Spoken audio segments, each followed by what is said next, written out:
on Friday night. Tonight, it's the second round of the Class 5A playoffs. It's Hopkinsville at South Warren. It's the Don Franklin Bowling Green Kia Game of the Week. Also brought to you by the Blowout Co., Edmonton State Bank, NCTC powered by Warren RECC, Aqualand Pool and Spa, Toyota of Bowling Green, Morgantown Bank and Trust, and Will Coker, your State Farm agent in Bowling Green. Hopkinsville at South Warren. Friday Night Lights on the Seven Mountains Sports Network. Now, down to the field with Ryan Murphy and Big Hamp. Listeners, we welcome you into the Don Franklin Bowling Green Kia Game of the Week here on the Seven Mountains Sports Network. As we begin our live coverage, we're a little bit behind, so we're going to work on catching up here on our countdown to kickoff. Kickoff's going to be scheduled for about 7 p.m. between the South Warren Spartans and the Hopkinsville Tigers. And before we get started into our countdown to kickoff coverage, we have an exclusive sit-down interview with the head coach of the Spartans, Brandon Smith. Here's a look at our conversation with the head coach. Welcome into our countdown to kickoff coverage here on your Don Franklin Bowling Green Kia Game of the Week on the Seven Mountains Sports Network. Ryan Murphy once again back in Spartans country, joined alongside by South Warren Spartans head coach Brandon Smith. And Coach, we appreciate you for sitting down with us again. Yeah, thanks for having me. Obviously, you guys have had a pretty successful regular season, another undefeated regular season, coming off a bye week. How does that change things maybe for you guys? Does that change things at all? Does practice intensity change? What's that bye week like in terms of preparation? Yeah, that was a different experience for me. That's something I had never been a part of. Quite frankly, I really didn't like it. It's not something I would choose. But, it is what it is. It happened. But I do think that our kids and our coaches did a good job with it of, not just kind of coming in and practicing just for the sake of practicing or putting in time for the sake of doing it and trying to really get something accomplished. And I think they understood the importance of keeping that intensity, trying to keep that rhythm going, that routine going because of, the time of the year. Yeah. Now, looking kind of some of these portraits and pictures and newspaper clippings on the wall, a lot of these point to a former undefeated season that you guys had not too long ago, ended up in a state title run. How do you as a head coach maybe taper expectations of a team and look back on a regular season that was so successful, and how do you look at that regular season, find things to improve on? Yeah, I think that's honestly, I think that's harder during the regular season to kind of keep them from looking down the road.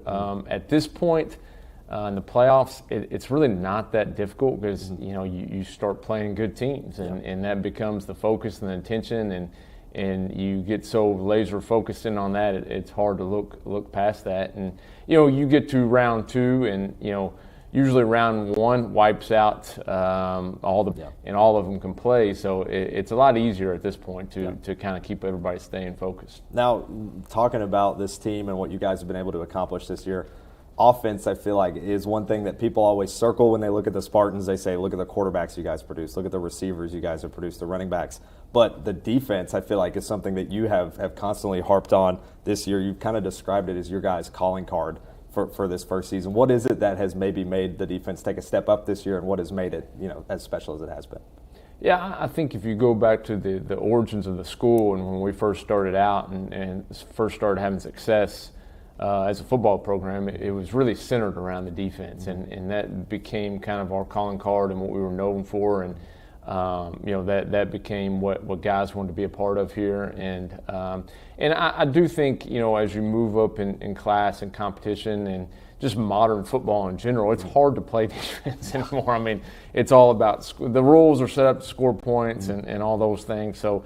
I think there was probably a little dip there and some wavering in that, but I think the last couple of years we've kind of gotten back to those roots, and those guys and this team this year, they take that stuff serious, they take it personal, and just their discipline and desire to get to the ball and to make tackles is kind of what is our foundation for our defense. Now, also to know you've mentioned how for this team you guys have a lot of two-way players in a sense. Caden York being one of those. Isaiah Bridges takes snaps, receiver, DB, whatever that may be. But do you have those guys that they desire to play defense? Like I feel like you've mentioned that before, where you have guys that yes, offense is maybe what people see as more flashy, but you've got guys who want to play on both sides of the ball.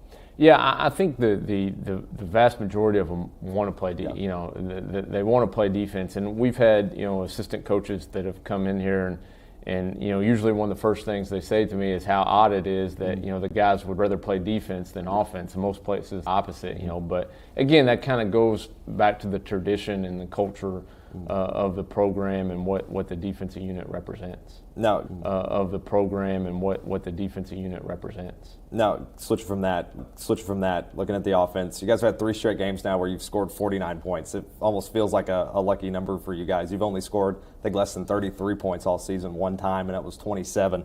What has made this offense so successful this year, and what improvements have they made throughout the year? I think having, multiple people that Throughout the year. I think having multiple people that you can get the ball to and you feel comfortable with.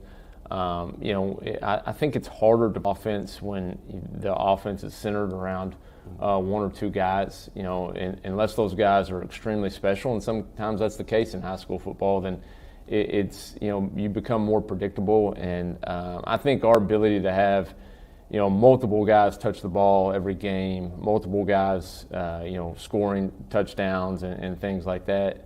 And then, we've had good quarterback play that always has a lot to do with it. Those guys have made good decisions the entire year. And so that and with good disciplined O-line play, and that usually leads to offensive success. Now, looking into this week's matchup, you guys are hosting Hopkinsville. Team you've played earlier in the regular season. How do you evaluate them overall as a team? I think Hopkinsville is an excellent team. I really do. We played them already, and I think that was probably, from my perspective, our toughest opponent and toughest game. And that game was in question the whole time. It wasn't like we were ever comfortable or anything of that nature. And I don't really think it was a fluke. I think those guys it's a good team, and they got some really good players.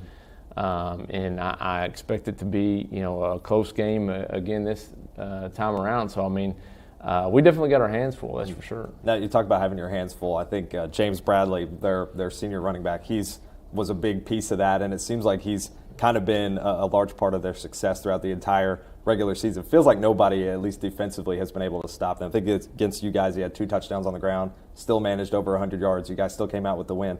What's it going to take maybe to stop him, or is it more about maybe stopping some of the guys around him? Yeah, no, you're right.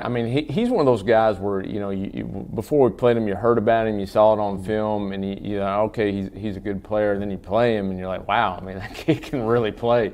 And he's really, he's legit good. I think he's got a case for, Mr. Football. I know he won the District Player of the Year and all those things, and well-deserved. But, he makes the whole thing go. Now, they got 2 or 3 others that are nice compliments, and that helps him out, when you.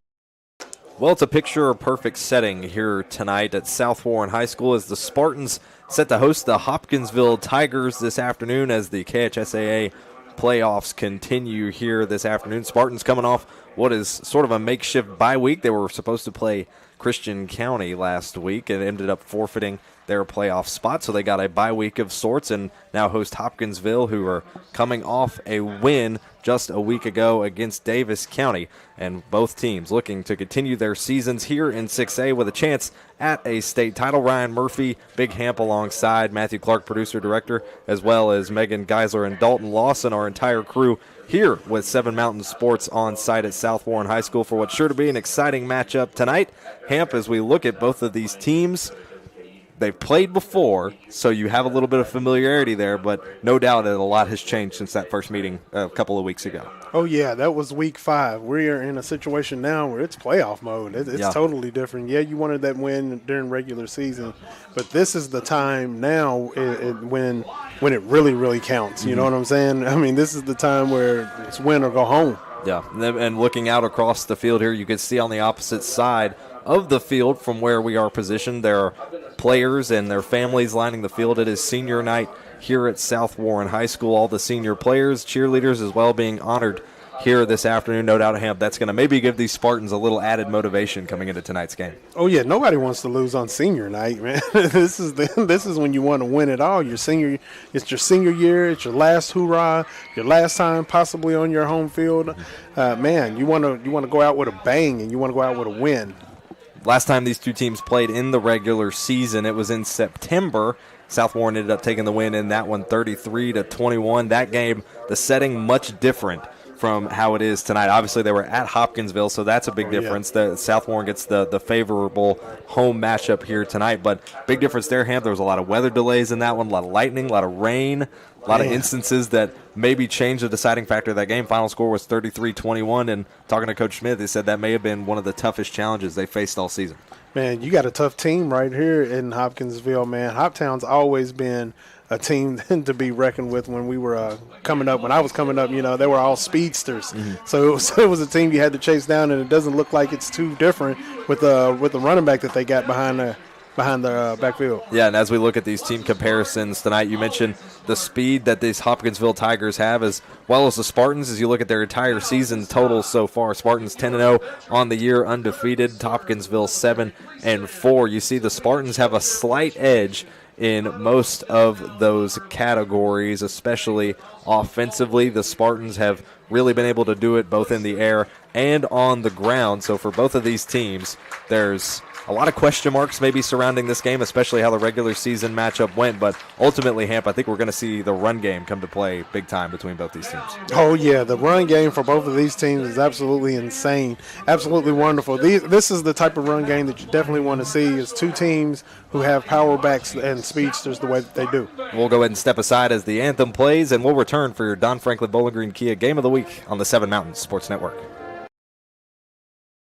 Gear up for spooktacular savings at Don Franklin Kia during the Kia Fall Savings Event. Qualified buyers can get up to $6,000 off MSRP on 2025 Kia Sorento models, or up to $4,000 off MSRP on 2025 Kia K5 models. Treat yourself to thrilling deals at Don Franklin Kia, driven by family. At Morgantown Bank and Trust, a home equity line of credit offers you flexible access to the value in your home. With 5.99% introductory interest rate for the first 6 months, all the cash you need is right under your roof. Call today. I want to buy this truck, man. This is perfect. It is a beautiful truck. Do you want to see the inside? Is it available? Yeah, sure is. Is it available? I just said it was. Hey, how many miles has it got on it? Just over 30,000 miles. Still practically new. But it's got rain on it. What? Do you want to see the inside? Do you have any questions? No. I have to think about it. Also, it has rain on it.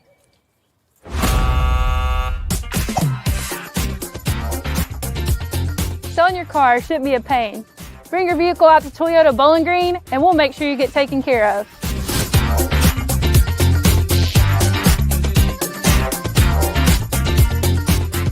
This isn't just bubbles, it's balance. Relax sore muscles, refresh your mind, recharge your spirit. Discover the best hot tub brands like Cal Spa, Hot Springs, and Free Flow at Aqualand on Campbell Lane. More than bubbles, it's balance. The emails can wait, the dishes can wait. Life feels better when you press pause. Find your escape with the top hot tub brands like Cal Spa, Hot Springs, and Free Flow. Available locally at Aqualand on Campbell Lane. Your backyard getaway awaits. At Morgantown Bank and Trust, a home equity line of credit offers you flexible access to the value in your home. With 5.99% introductory interest rate for the first 6 months, all the cash you need is right under your roof. Call today. Gear up for spooktacular savings at Don Franklin Kia during the Kia Fall Savings Event. Qualified buyers can get up to $6,000 off MSRP on 2025 Kia Sorento models, or up to $4,000 off MSRP on 2025 Kia K5 models. Treat yourself to thrilling deals at Don Franklin Kia, driven by family.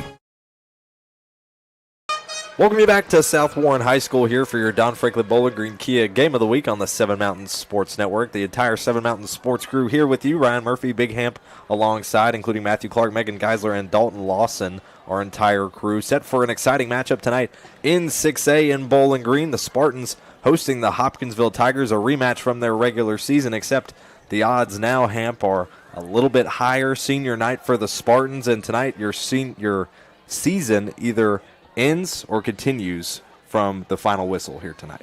And you definitely don't want to go home on senior night, man. They had to push senior night back, like you said, from last week.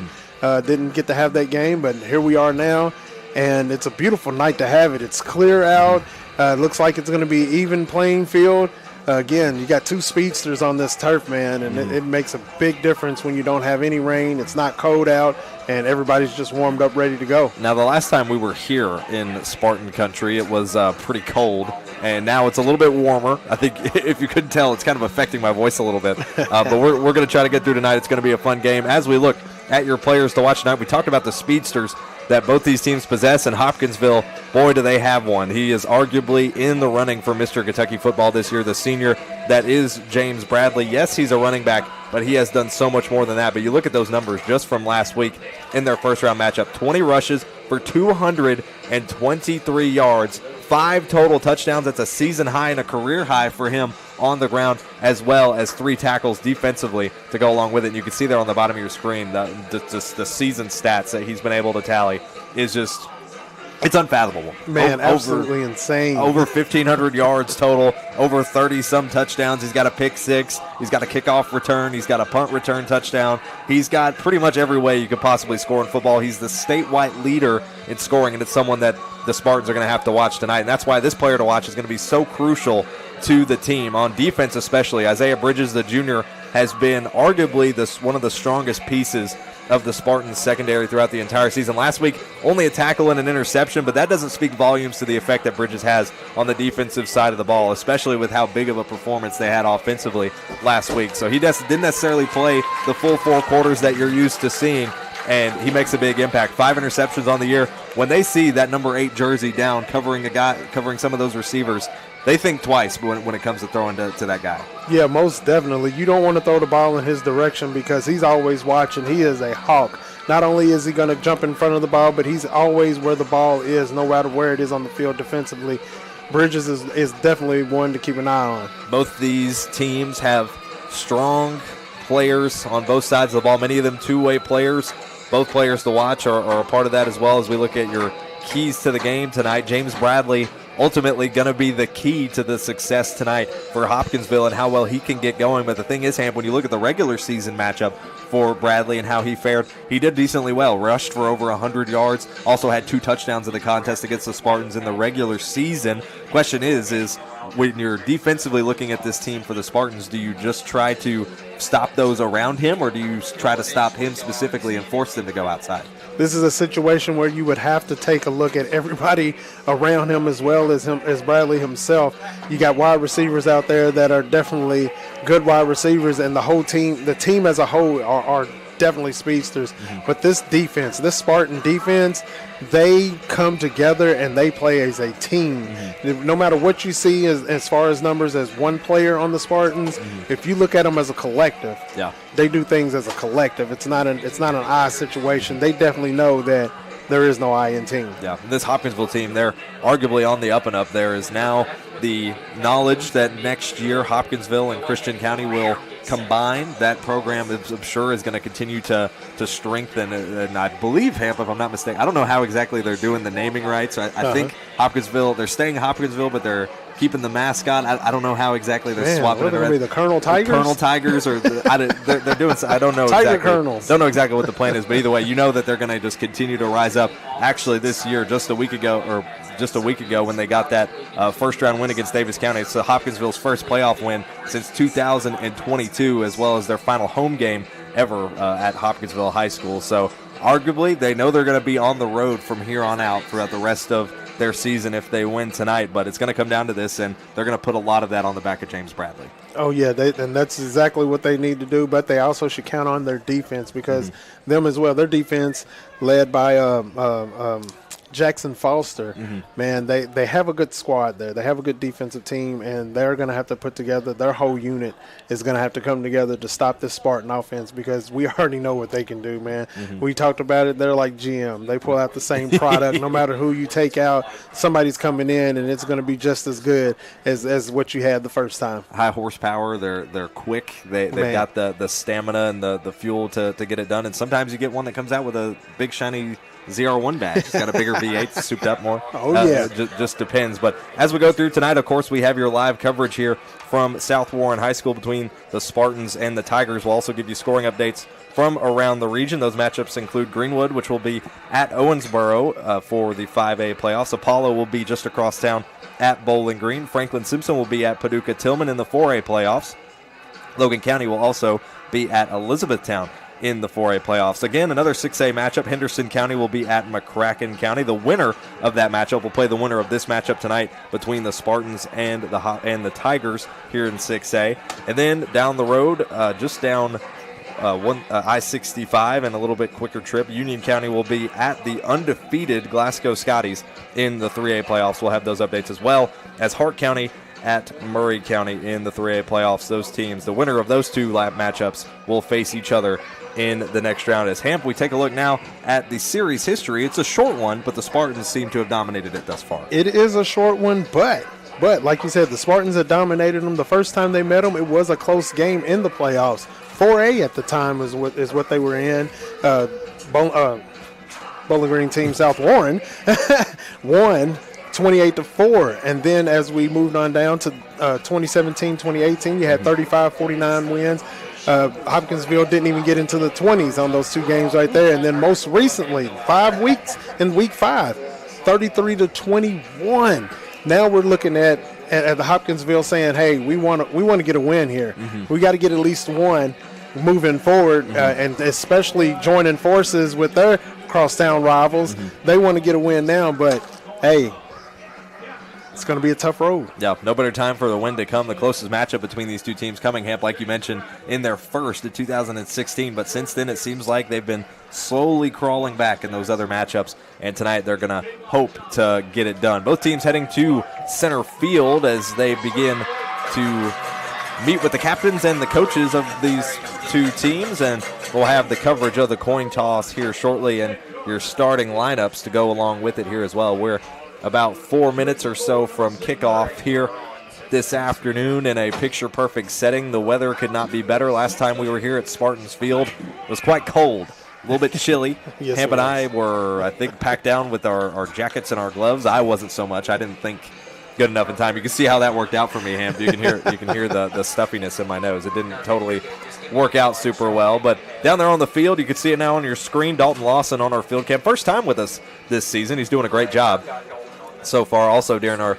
pregame coverage, you saw those shots of our players to watch. That was Dalton as well. So shout out to him joining us here on the broadcast crew for the first time this season. If you're watching with us, we are only live on YouTube, so we appreciate you for tuning in. If you're tuning in on YouTube and you know someone who's looking for it, whether it be on Facebook or over the radio waves, make sure you share the link to the YouTube stream to them. That way they can join and watch along with this matchup with us. The officials are there at center field with the captains of both teams for the coin toss at the moment. Again, our coverage tonight only on YouTube thus far tonight. That you could expect it probably to remain that way. So if you know anyone looking for the live stream, it is not going to be on Facebook, not going to be on the radio waves. Spartans win the coin toss, it appears. They're going to take it, looks like downfield to the far side the way they're facing. See the official saying Spartans win the coin toss, and they once again defer to the second half. Hamp, if I'm not mistaken, I think that's the third straight time this year we've covered the Spartans, and they've won the coin toss and chosen to defer to the second half. I think they do it every single time, man. Now, as we get rolling, we're going to get into your starting lineups tonight. First up, for the visiting Hopkinsville Tigers, at quarterback, number 17, Josiah McCauley. At running back, our player to watch tonight, number 3, James Bradley, potential Mr. Kentucky football candidate, going to be in the running tonight. At wide receiver, number 8, Aiden Jesse, also at wide receiver, number 1, DeAndre Watkins, and number 12, Keyshawn Teal. At tight end, number 9 is Tremaine Clay. And on your offensive line, number 77, Michael Harper. At left guard, number 59, Foster Jackson. At number At center, number 58, Kayvon Johnson. At right guard, number 55, Kadantri Ware. And at right tackle, number 54, Braden Dowling, the senior, rounds out your starting offense for the Tigers and their starting defense. On the edge, number 14, Jordan Durzin, the senior. Also on the defensive line, number 77, Michael Harper. Also on the line, number 52, Peyton Martin. And on the edge, number 16, Jordan Catlett. In your linebackers, number 9, Tremaine Clay. Number 59, Foster Jackson. Number 18, Griffin Meacham. Number 20, Caden Humphrey.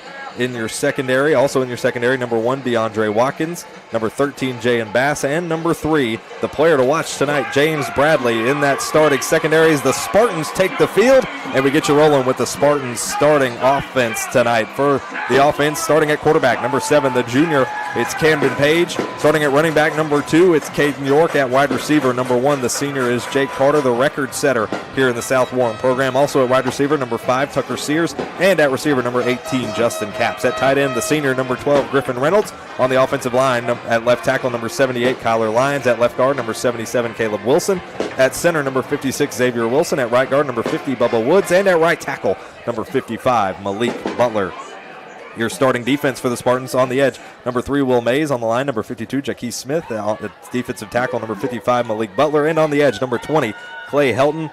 Drayson Moore, Cole Kuzma, Takeon Darden, Corbin Logan, Isaiah Bridges, our player to watch for the Spartans, Caden York, and Riley Aller rounds out your starting defense and your starters for the South Warren Spartans tonight, as we are set to get underway right on time here tonight in Spartans country. It's sure to be an exciting time as the 6A playoffs continue here in Bowling Green. As a reminder, stay with us for all your coverage here on the 7 Mountain Sports Network, ready to start this game tonight. The flashlights coming on to the student section just across the way there at the top of your screen.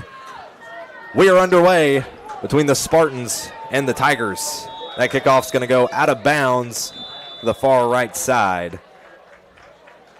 Looked like it bounced out at about the 3 or 4 yard line. First time I've seen him kick it out of bounds this season. I know, I was going to say, I don't think we've seen the Spartans do that this year. Yeah, normally he's put it back there. So with that ball landing out of bounds, that will move the Tigers to start at the 35-yard line at their own territory. They'll be moving from left to right to try to score. Spartans will be moving from right to left in this first quarter. First quarter coverage brought to you by Aqualand Pool and Spa. Tigers in their all-white jerseys with their black helmets, black numbers in the orange outline. Spartans in their all-black uniforms, black helmets with the silver Spartan logo. First offensive snap of the game. Here's McCarley. Dropping back, looking across the top. That one's thrown over the middle and swatted down by, I believe that's Will Mays, who got his hands up in the air and swatted that one back to the ground. Got that big old paw up there. If you can't get to it, if you can't get the interception and anything else, put those hands up. Put the hands up. Will Mays doing just that, so an incompletion on the day for Josiah McCarley, the quarterback, the sophomore. Young Buck earning his stripes here in the playoffs. Thrown for over 1,800 yards this season, 17 touchdowns. Not bad for his sophomore campaign. Here's going to be the handoff to Bradley, who spins his way back up the inside on a fake out. Looks like he gets a couple of yards on that run, his first of the night. Will Mays is really ready to go this evening. He's the one that gets back there and puts his hands on him first and waits for the cavalry. It's like about a 3-yard gain on that play. Bradley's first run of the night, so 3 for number 3. 3rd and 8, or 3rd and 7, rather, on the way for the Tigers here on their opening drive. They're going to line up in the shotgun here with McCarley. Bradley to his left hip. They're going to have 2 optional receivers on either side. 3rd and 7. Fakes the handoff. Bradley going to act as a blocker. Pitched over the middle. That one incomplete. Looked like it was intended for Tremaine Clay. And it was just slightly thrown ahead of his route and landed around midfield. No one around, brings up 4th and 7. When you got Clay Helton and Malik Butler and the rest of the Spartans coming after you, got to get that ball out of there quick, and that's what he did. 11 minutes to go here in this first quarter, brought to you by Aqualand Pool and Spa.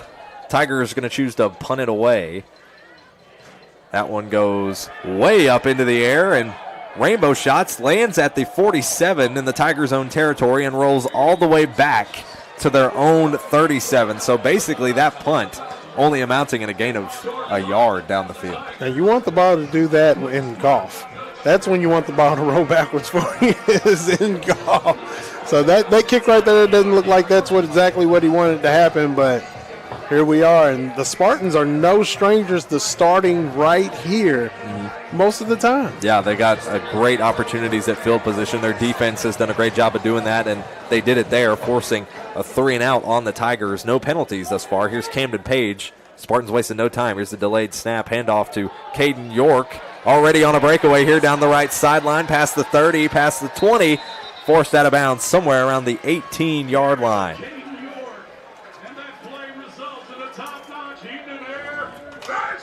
That's about a 19-yard run there for Caden York, and a blowout first down for the Spartans as they're already into the red zone. Down to the 17, so that will be a 20-yard run for York to open up this game. Last time the Spartans, when they played Hopkinsville in the regular season, it was York and Boards who really did a lot of the heavy lifting in the run game. There's a pitch off to Carter on the right side. That one's caught, shakes his way up the right sideline and is tackled for a short gain of 3. Spartans are moving the ball really well right now. This is what they always do, set you up. And they're setting you up with the run and then the pass on you. Started with good field position around the Tigers' 37-yard line, and already with 2 successful plays are inside the 15. Here's the handoff again to York, who's got nobody there on the right side, and he gets struck down late. Oh, no, he continues to stay on his feet, spins his way into the end zone. Touchdown in 3 plays, Caden York. What a hustle. My goodness, every time, Hamp, I think he's down, he's still on his feet every single time. Man, and I thought he was down. Had me totally confused there. I thought he had touched down, but he put that hand down there and pushed up. Wow. Kept moving. Wow. I shouldn't be surprised at this point. I don't think. I mean, look at this run. See him there. I mean, almost. It looks like he was going to get drugged down there by the shoulder of the jersey, but he wasn't going to have it. Continued effort by Caden York puts the Spartans on the board with 9:48 to go in the first quarter. The field goal, or the PAT, is complete. Spartans lead 7-0 here with about 9.5 minutes to go in the first quarter. We'll step aside, see if the Tigers can respond on your Don Franklin Bowling Green Kia Game of the Week on the 7 Mountain Sports Network. When you bundle home and auto, life can be easier. You choose coverage that makes sense for you, at a price that's right for you, and a local State Farm agent who's there for you. Call State Farm agent Will Coker in Bowling Green today. With State Farm Home Insurance, you can get the help you need from a local agent if things get complicated, and from our easy-to-use app whenever you need it. Call State Farm agent Will Coker in Bowling Green today.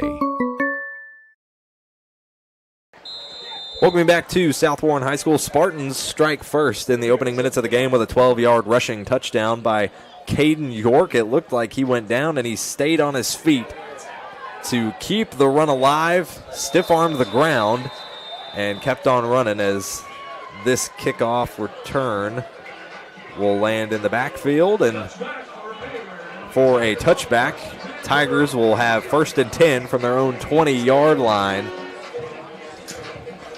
It's so amazing that play.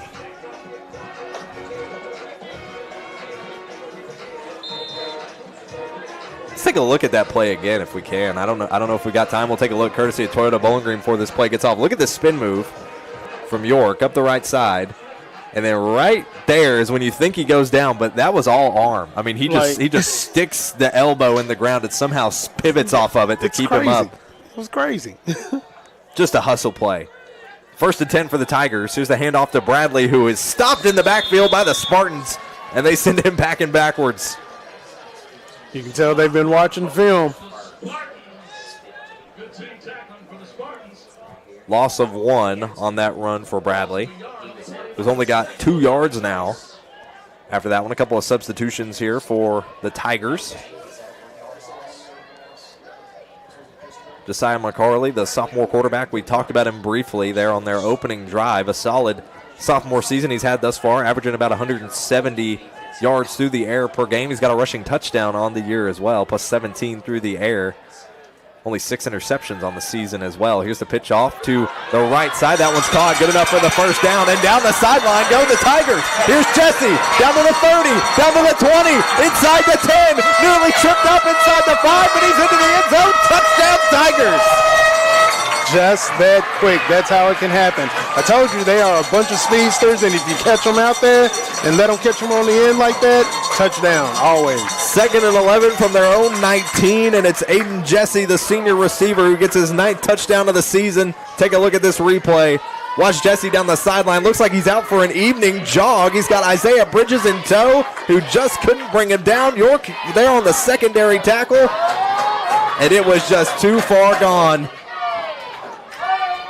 Tigers not going to let you think they're down and out of this one. They strike with about 8:51 to go. Less than a minute of game time has gone by since the Spartans got on the board. They're going to go for 2 here with Bradley, who forces it in to take the lead. Man. Quick strike by the Tigers. Wow.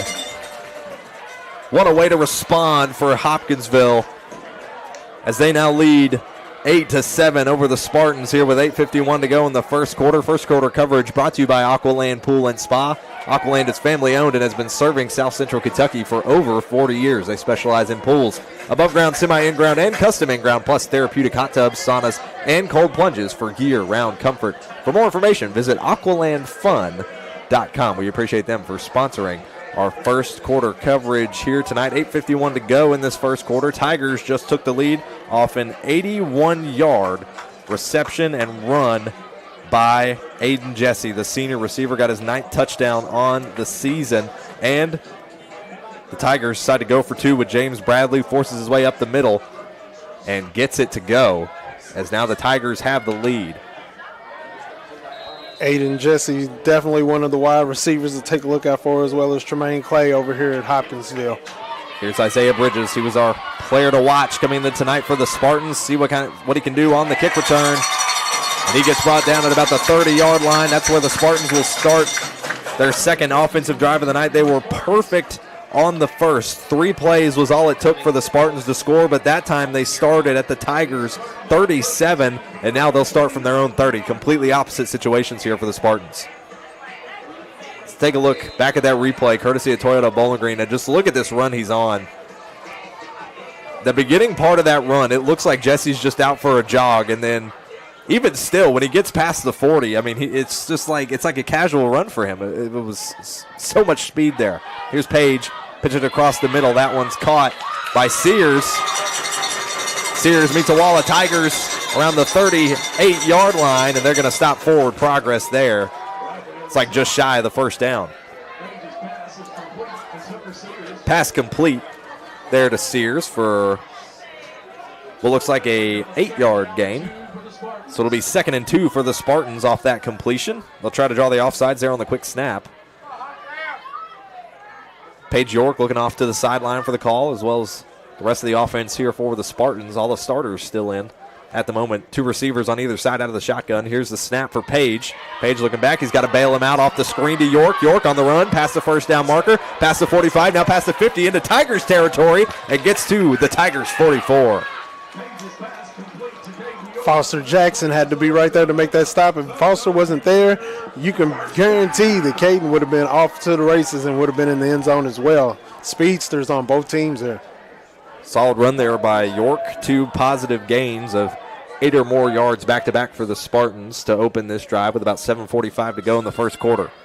Here's the snap from Page. Fakes the handoff to York. York going to act as a blocker there on the left. Page looking downfield, fires away to Corner. Corner catches it at the 2, and he's down just shy of the end zone. My goodness. Wow. Page had great composure in the pocket. He moved around in it for a bit. They had him set up well. He had plenty of time. The offensive line did great for that pass right there. Jake Carter, oh so close to getting that touchdown record for Spartans programs, but he already has the receptions record, and you can see why. He's been so strong for the Spartans his entire career. In this senior year, he wants a title. Here's the pitch to Carter. He dives into the end zone. And he's got it, but there is a flag thrown in the backfield late. Like, but what could it even be for? There is a flag down. Should it be against Hopkinsville, this would be a score at the 1-yard line with Jake Carter for the touchdown. Carter kneeling down at his knees. I think he's potentially feeling that this is going to be on the Spartans, and it will be.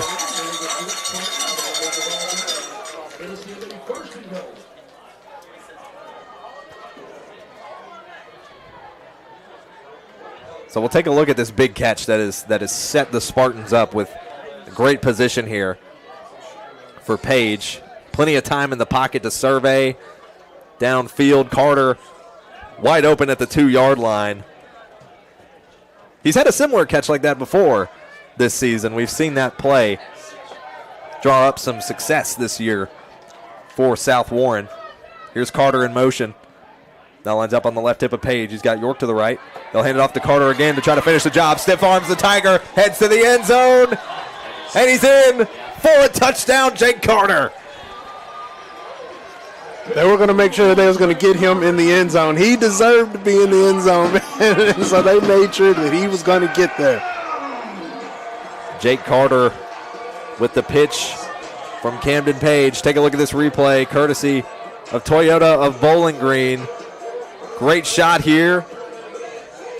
Goes flying by our own Dalton Lawson.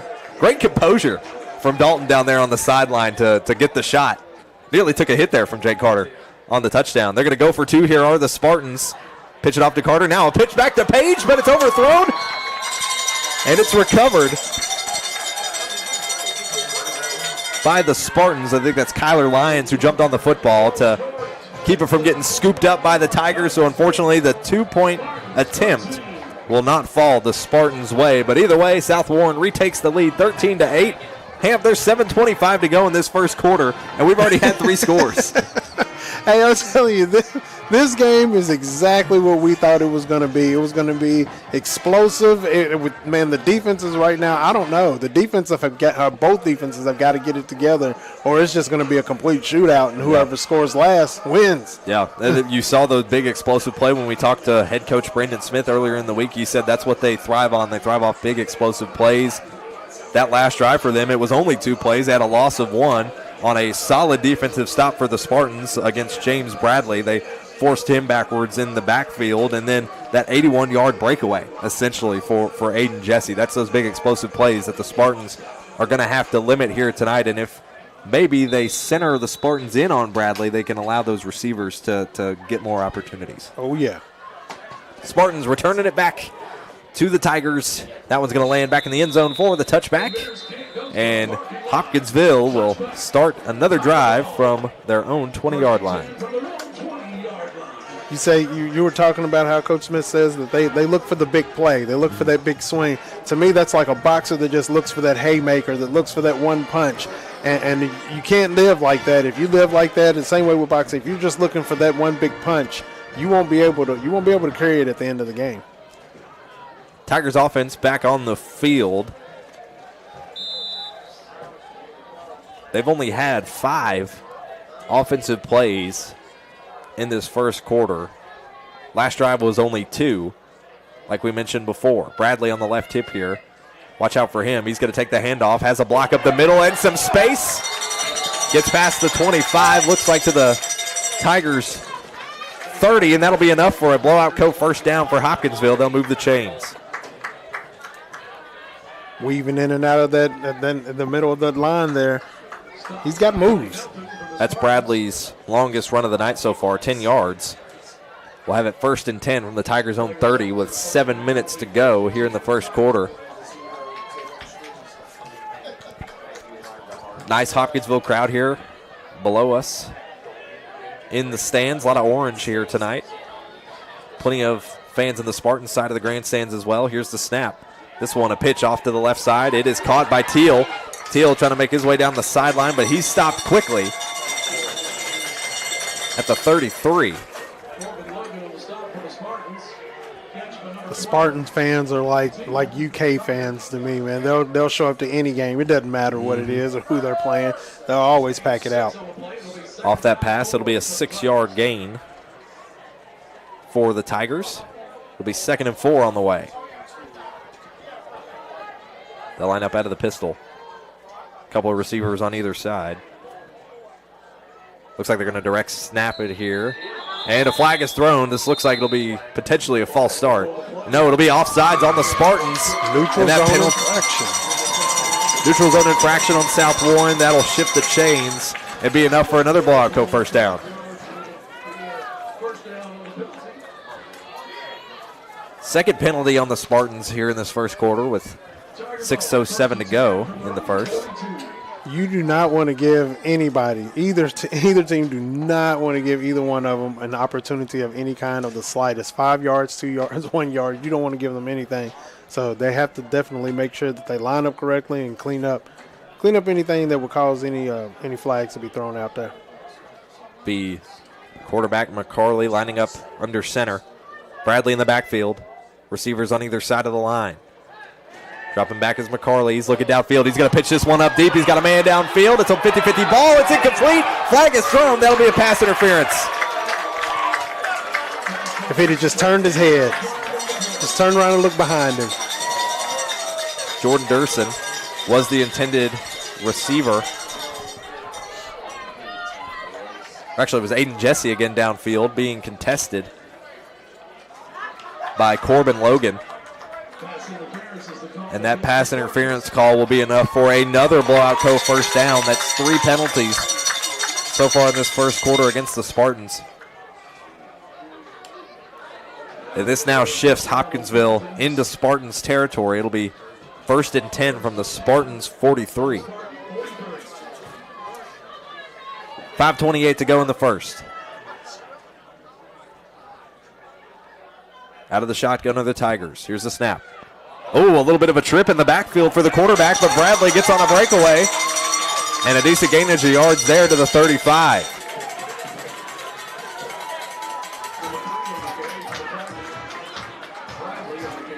Looks like a gain of about 7 there for Bradley. Gain of 8. Second longest run of the night for the running back. Continuing to try to make his case for a Mr. Kentucky Football Award here with 4:50 to go in the first. It'll be 2nd and 2. McCarley fell down there as the ball was snapped and handed off to Bradley, but quickly gets back to his feet. He'll now have Bradley on his left hip. Here's the snap. Hand off to Bradley to finish the job and get another first down. He's got it and then some. Spartans bring him down at their own 27. That Hopkinsville offensive line is opening it up just enough for him to squeeze through, but just enough for Bradley to squeeze through the Spartan defensive line. They're trying to hold him in, but they just make it just enough, and Bradley's able to squeak through and make a few yards, man. Spartans lead 13-8 here with about 4.5 minutes to go in the first quarter still. We've already had 3 scores. And a completed 2-point conversion by the Tigers and a failed one by the Spartans. 1st and 10 for the Tigers.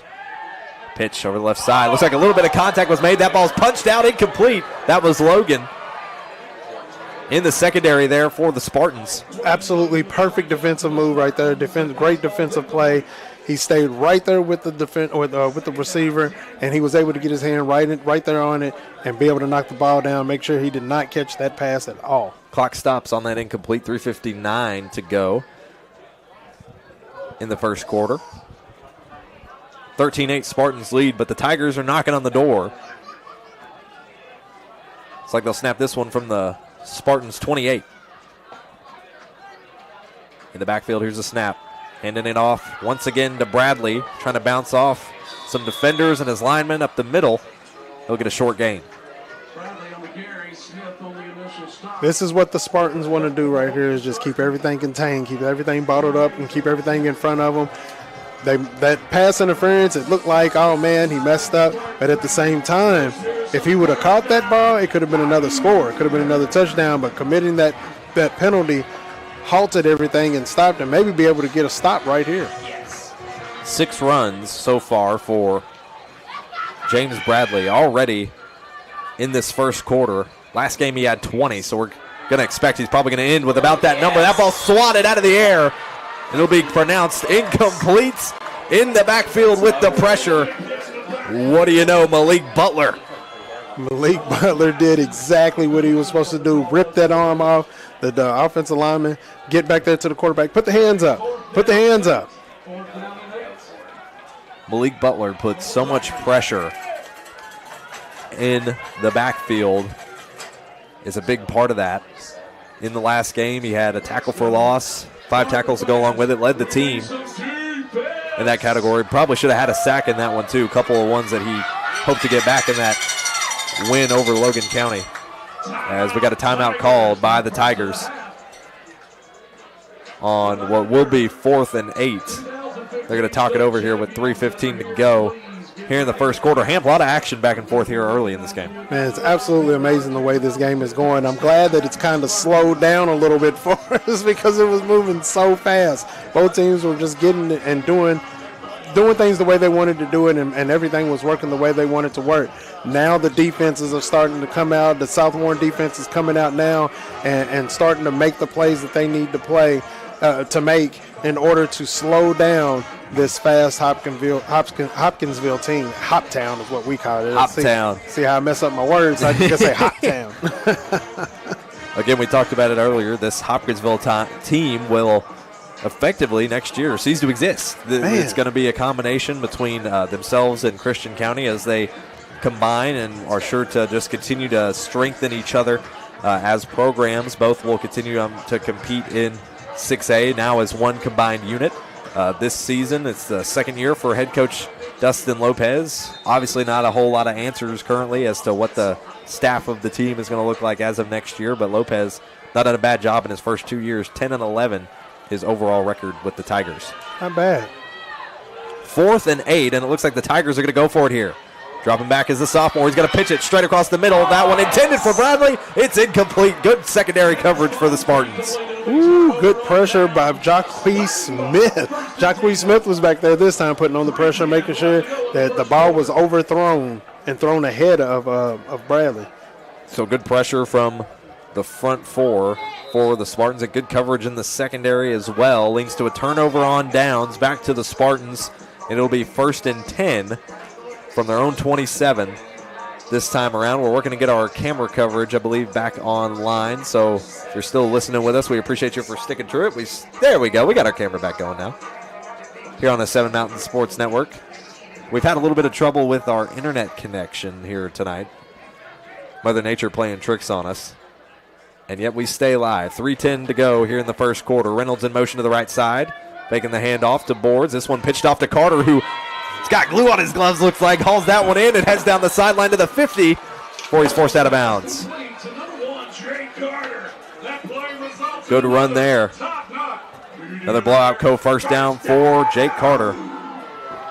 Gets the Spartans to their own 47. From their own 27, I believe it was. So about a 20-yard gain off that pass. Completion to Carter. It's been the big mover tonight for this team. Chase Bell now checking in at quarterback for the Spartans. This 2-quarterback system has really worked well for South Warren so far this season. Bell holding on to the rock, pitching it across the middle. He's got Reynolds there inside the 40. Now he's got a breakaway. No defenders nearby. He's going to get spun around at the 22-yard line in Tigers territory. Great play and great read by Chase Bell, who finds Griffin Reynolds downfield. I want to give props to the offensive line for giving the time, giving Chase enough time to make sure that ball and the play developed that he could get the ball right where he needed it to be. Decent gain there for the Spartans.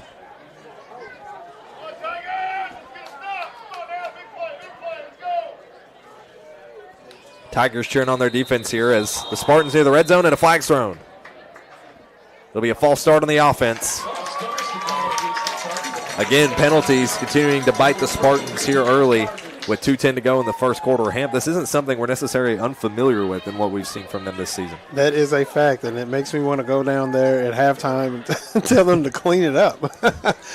Man, this is something that we have seen the Spartans do starting off, but they normally get it cleaned up by the second half of the game and get it to where they're not doing making these mental mistakes, because that's what they are. It's just mental mistakes. They'll slow it down and calm down here in just a moment. Again, our camera coverage is experiencing some technical difficulties, so we'll keep you updated here with the audio. Another snap, and a flag is thrown late. And another false start is called on the Spartans. But, man, I mean, both were kind of late calls there, Ham. They were late calls, and I'm sure Coach Smith is going to have a conversation to figure out why is it, one, that they're called late, and two, you guys need to make sure you're staying still. Justin Capps 100%. Justin Capps kind of throwing his hands up and asking, well, what's the problem? Not entirely sure there.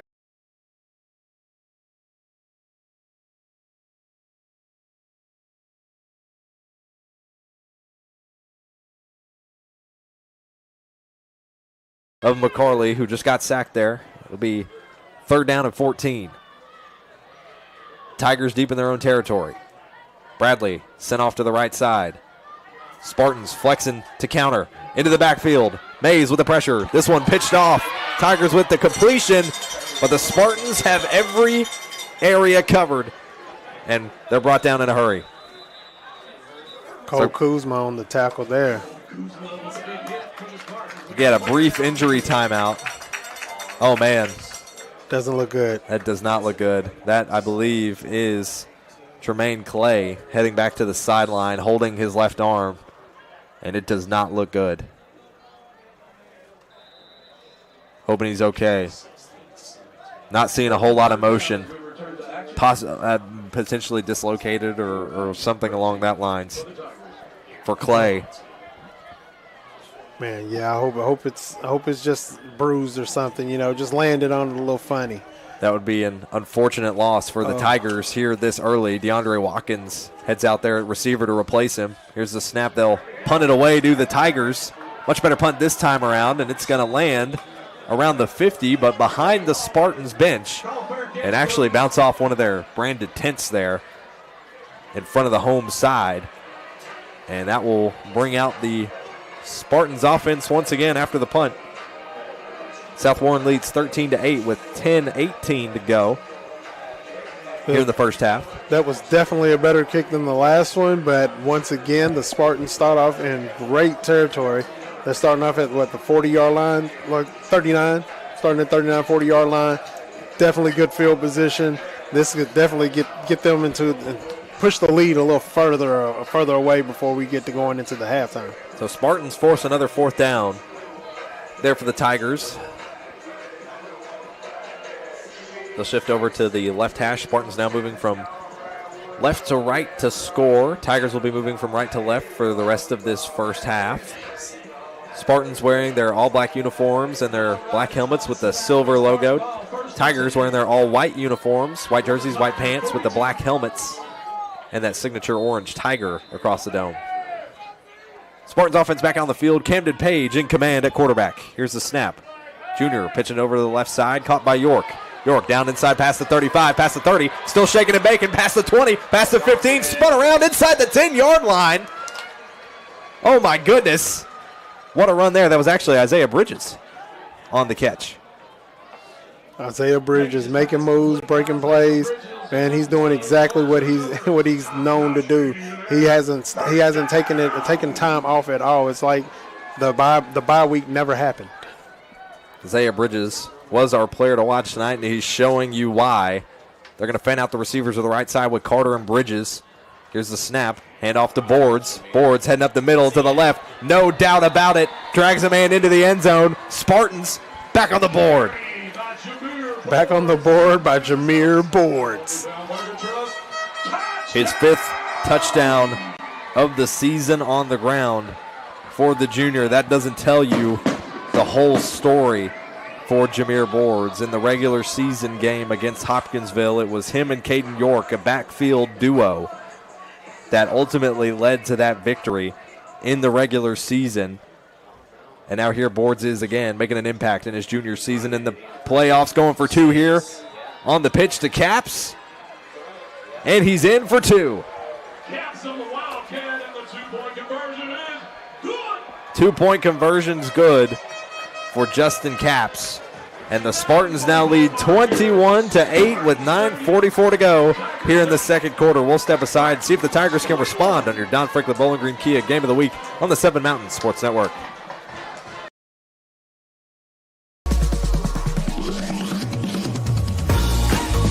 You don't just work here. You show up and you grow. And to serve your customers well.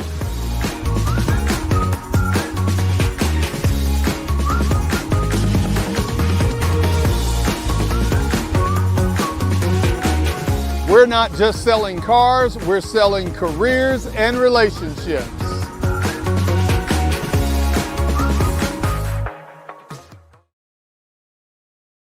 Welcome you back to the 7 Mountain Sports Network here on your Don Franklin Bowling Green Kia Game of the Week. Spartans strike again. Another touchdown that time by Jameer Boards, and then converted on the 2-point conversion was Justin Capps. So a solid drive for the Spartans. Gives them the 21-8 lead. Nearly a fumble there on the kick return. And here comes the Tigers. Still shaking past the 30. Brought down at the 34. Man, he was moving so fast, he ran through 2 tackles.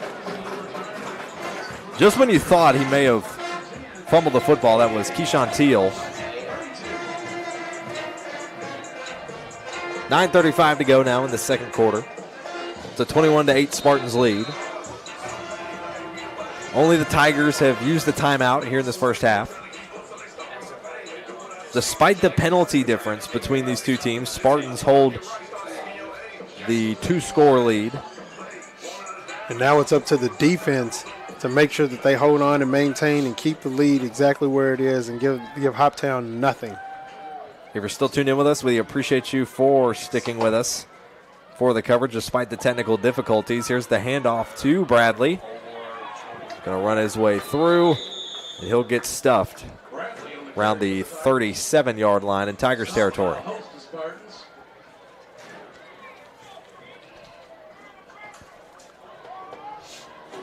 It's like about a 4-yard gain.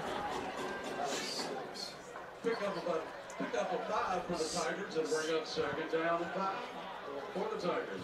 Be 2nd and 5. It is a 5-yard gain that time around. 9 minutes to go here in the second quarter. Lining up under center will be McCarley. No, he'll step back into the backfield alongside Bradley. 2nd and 5. Here's the handoff again to Bradley, who's got a perfect shot up the A-gap and plenty of room to breathe. He has nobody near him. He has taken off inside the 10. James Bradley into the end zone for a touchdown, but there's potentially a flag thrown in the backfield. There is. A flag is down at the 42-yard line in Tigers territory. So this looks like it's going to get brought back. Oh, yeah, I see it. Chop block. Chop block there. We may potentially have a look at it.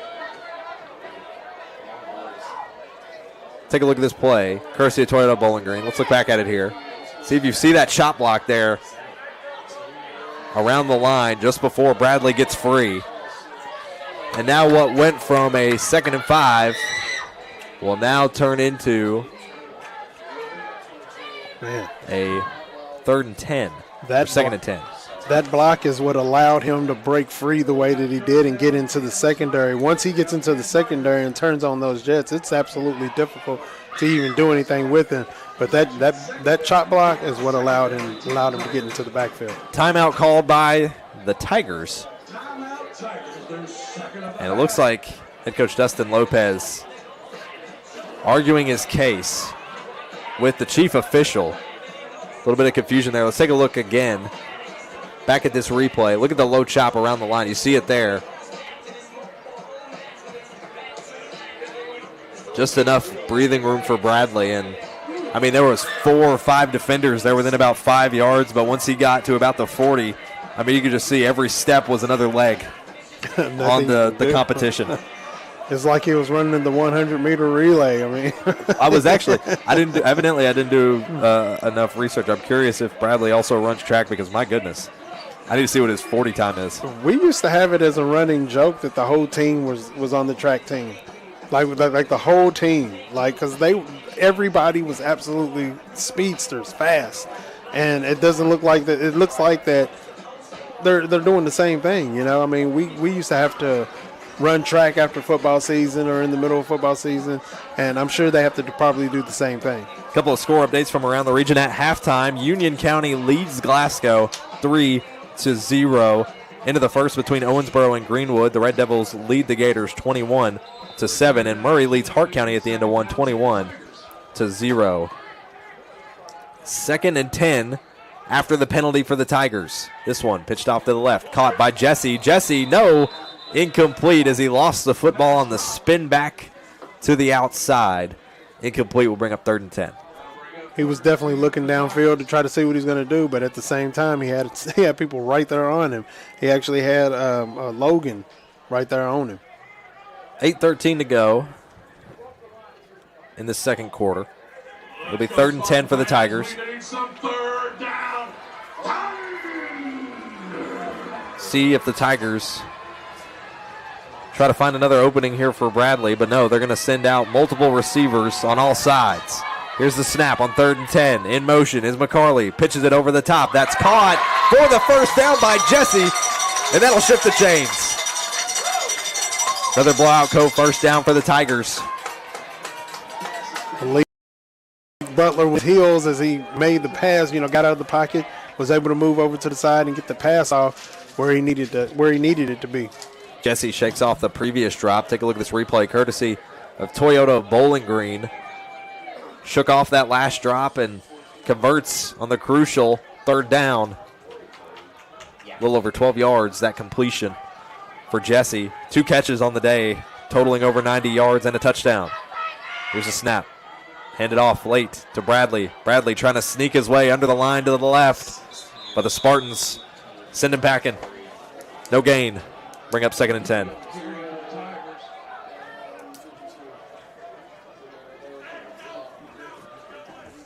$7:25 to go in the second quarter. It's still a 21-8 Spartans lead.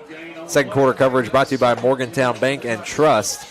Morgantown Bank and Trust serving Bowling Green, Morgantown, and now Beaver Dam. Visit one of our locations today. Appreciate Morgantown Bank and Trust for sponsoring our second quarter coverage. Once the second quarter comes to a completion, don't be afraid to stick around for our halftime coverage. We'll give you the stats and preview the second half here. Look at some score updates from around the region. Lining up under center is the quarterback. Pitch over to the left side. Again, that's Jesse with his 3rd catch of the day. He's forced out of bounds around the 49. Just shy of Spartans territory. Be a gain of 6.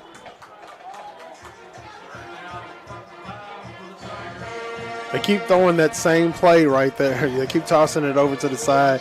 But the Spartans are picking it up on it pretty quick and making sure that I believe that's the same play that got them the touchdown at the beginning there. Yeah. So I think the Spartans have finally figured that they're not going to let that get behind them again.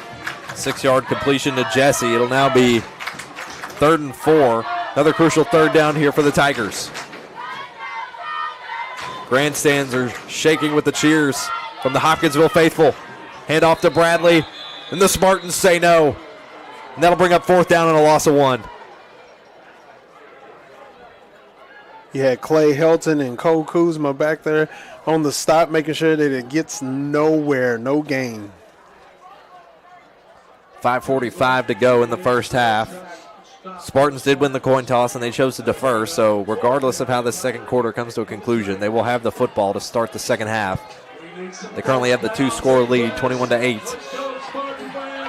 And it looks like the Tigers are going to aim to go for it here or draw a penalty on 4th down. In the backfield is McCarley. On the right hip is Bradley. In the backfield, and there's the flag. Exactly what they wanted. It's thrown on the defense.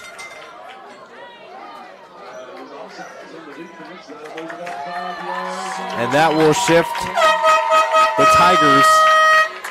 Just looks to be, looks like less than a yard, Hamp, for the first down. Right at it. Right at it. They may try to right on it. They may try to bring the chains out here to measure. Oh. Looks like they will. Yep. Yep, they're going to bring the chains out here because it's going to be 4th and inches otherwise.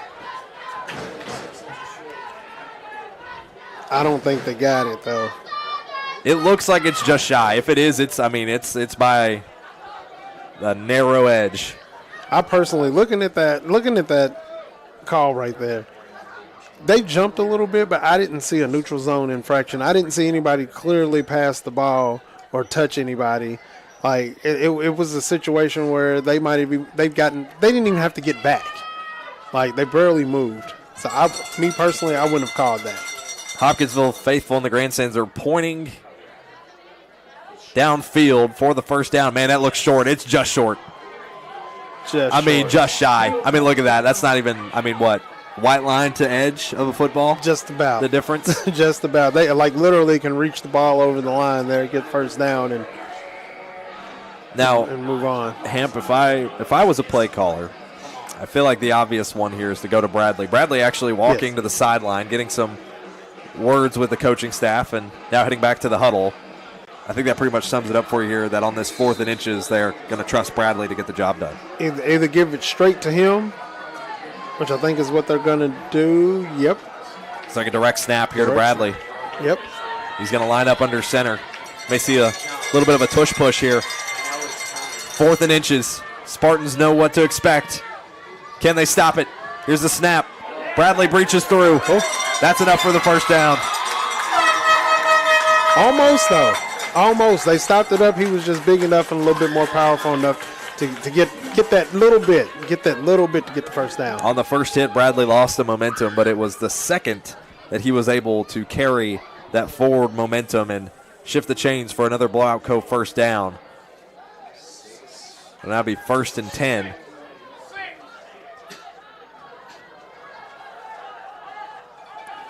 Tigers got the penalty they needed. They're going to try to roll here. Get back within a score of the Spartans. 4.5 minutes to go in the half. Here's the direct snap again to Bradley. Finds space up the right side. It still has room to breathe. Shakes a couple tackles. Moves the chains for a first down inside the 30.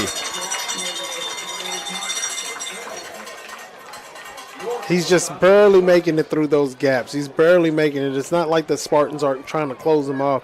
The offensive line is opening it up just enough. That looks to be the longest run of the night for Bradley so far, about 16 yards. A little over 4 minutes to go here in the second quarter. Tigers are on a roll and taking their time running the clock down here in the first half. Spartans defense looking angsty. Drayson Moore eager to apply that pressure. Here's the handoff. Different back in the field. For the Tigers, it's like a gain on that play. That run was Jeremiah Smith, the sophomore back. And Moore and Helton were there to close him off, to make sure he didn't get any more than he needed. 2-yard gain there by Smith. Bring up 2nd and 8 for the Tigers. Inside the 30-yard line in Spartans territory. Receivers on either side. Dropping back under center. Is the quarterback. He's going to flick it over the top to Jesse. He's got it down there. Into the end zone. Touchdown Tigers. Malik Butler in his face. And he throws a fatal play. One moment.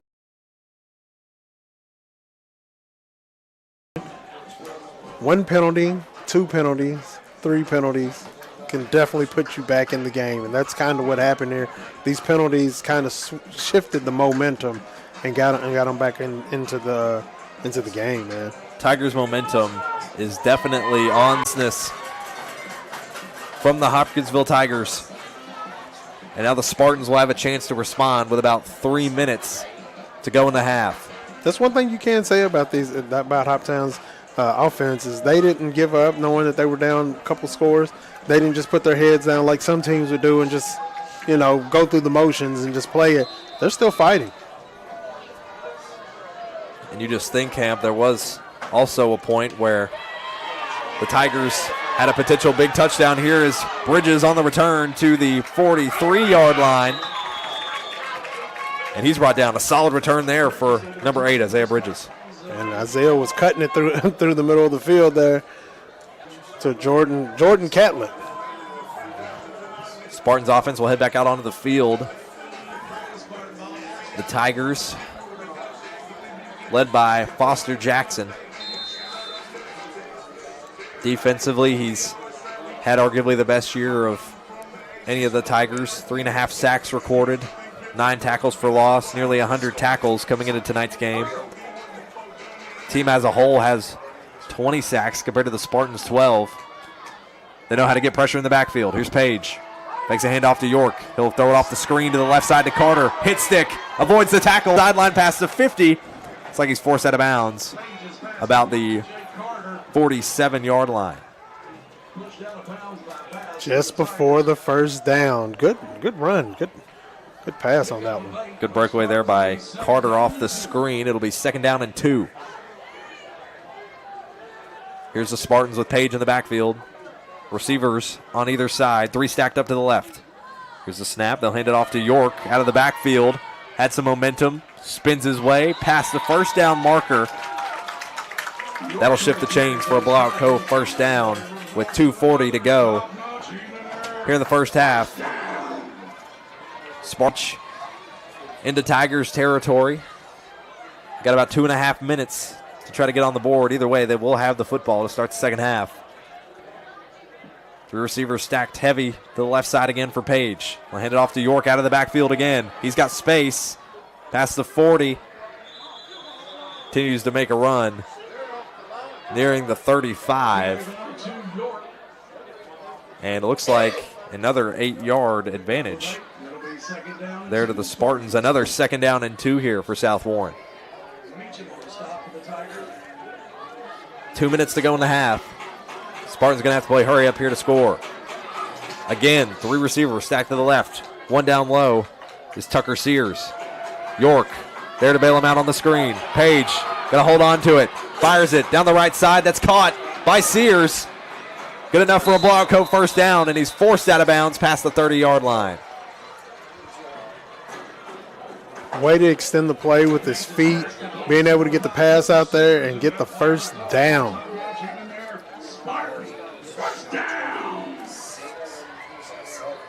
First and 10 for the Spartans here, 1:40 to go in the half.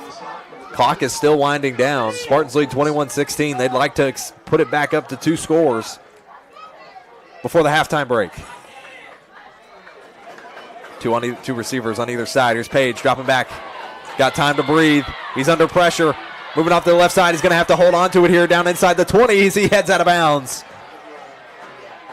Solid run there. 1:18 to go in the half.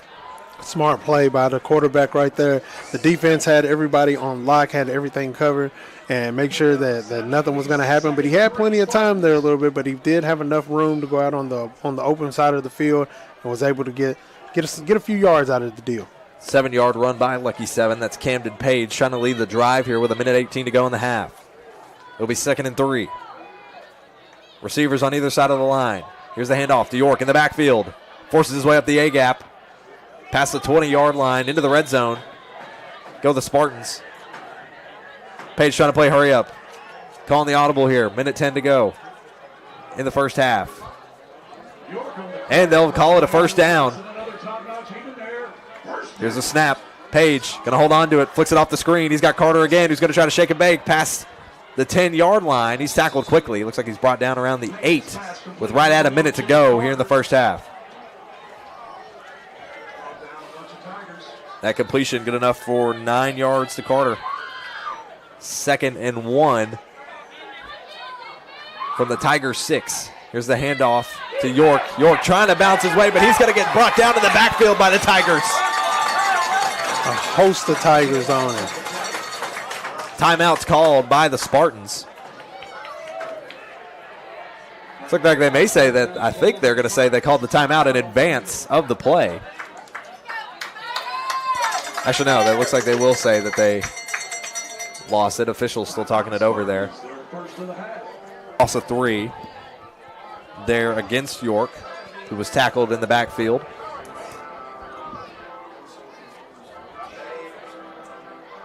Both of these teams are running pretty much almost identical plays. They throw that screen out there on the short side of the field to the wide receiver. They're running it. Both of them are running up the gut. Like, they know what they have in their teams, and they are definitely using them to their full potential. So it'll now be 3rd down and 4. To get a first down, the Spartans need to get to the Tigers' 6-yard line.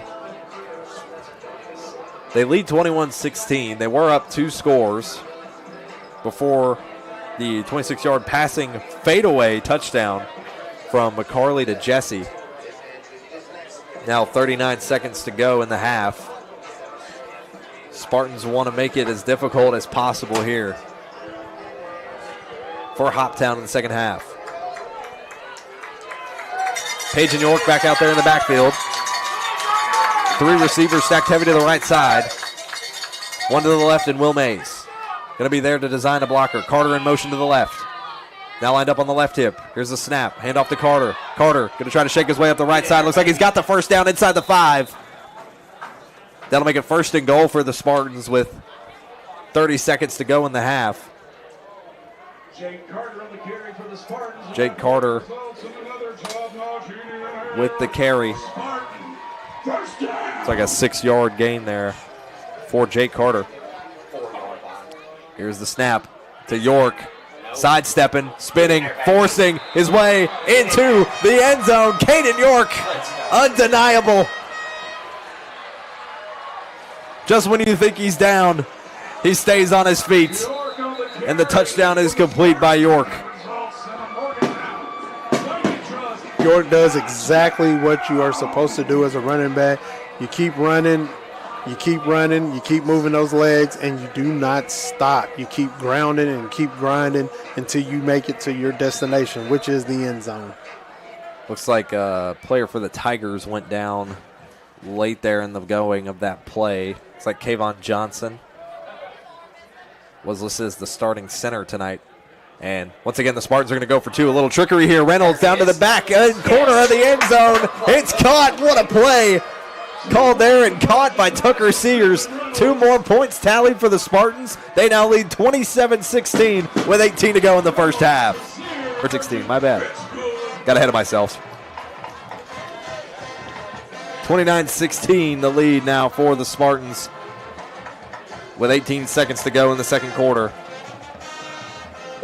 That's the result they wanted to end this first half, despite the penalties, despite the setbacks, despite the Tigers' continued response. The Spartans still hold the manageable lead. This is exactly where they want to be going into halftime. You want to go in up, getting the ball back, coming in from halftime.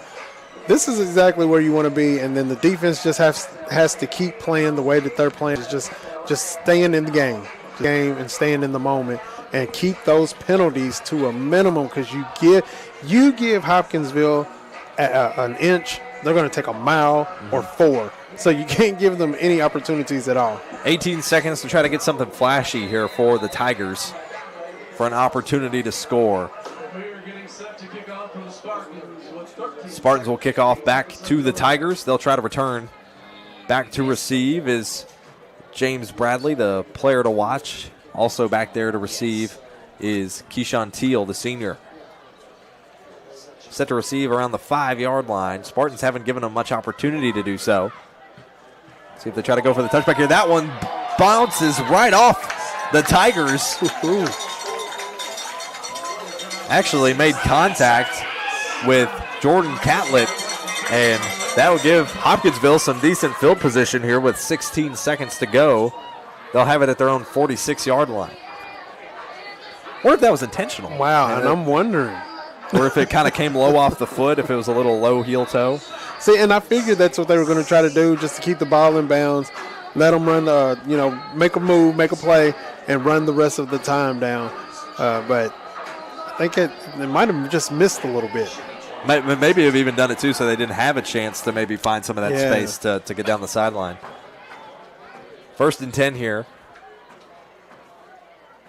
in the first half, and it looks like Hopkinsville will, rather than choose to go for something crazy, they'll kneel it out and end the first half there. But it's the Spartans who hold on to a strong first half lead, 29-16. We'll step aside when we come back. We'll continue our coverage for our halftime show. We'll go over the stats, give you some score updates from around the region right here on your Don Franklin Bowling Green Kia Game of the Week on the 7 Mountain Sports Network.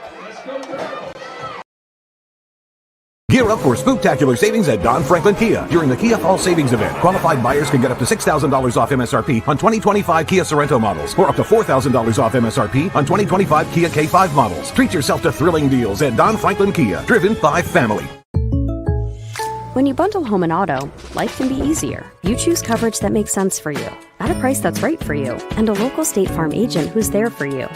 Call State Farm agent Will Coker in Bowling Green today.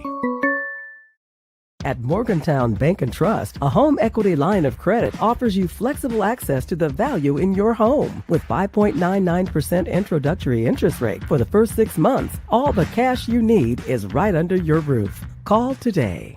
Gear up for spooktacular savings at Don Franklin Kia during the Kia Fall Savings Event. Qualified buyers can get up to $6,000 off MSRP on 2025 Kia Sorento models or up to $4,000 off MSRP on 2025 Kia K5 models. Treat yourself to thrilling deals at Don Franklin Kia, driven by family. This isn't just bubbles, it's balance. Relax sore muscles, refresh your mind, recharge your spirit. Discover the best hot tub brands like Cal Spa, Hot Springs, and Free Flow at Aqualand on Campbell Lane. More than bubbles, it's balance. The emails can wait. The dishes can wait. Life feels better when you press pause. Find your escape with the top hot tub brands like Cal Spa, Hot Springs, and Free Flow. Available locally at Aqualand on Campbell Lane. Your backyard getaway awaits. With State Farm Home Insurance, you can get the help you need from a local agent if things get complicated. And from our easy-to-use app whenever you need it. Call State Farm agent Will Coker in Bowling Green today. Gear up for spooktacular savings at Don Franklin Kia during the Kia Fall Savings Event. Qualified buyers can get up to $6,000 off MSRP on 2025 Kia Sorento models or up to $4,000 off MSRP on 2025 Kia K5 models. Treat yourself to thrilling deals at Don Franklin Kia, driven by family. At Morgantown Bank and Trust, a home equity line of credit offers you flexible access to the value in your home. With 5.99% introductory interest rate for the first 6 months, all the cash you need is right under your roof. Call today. We know getting your car serviced isn't exactly your favorite thing to do. That's why we don't treat it like it's just another job. You want it done fast without cutting corners. We get it right the first time. We've got places to be. So we move like your schedule depends on it, because it does. Clear communication, no surprises. Trust goes further than miles. Toyota of Bowling Green. We make servicing your vehicle simple.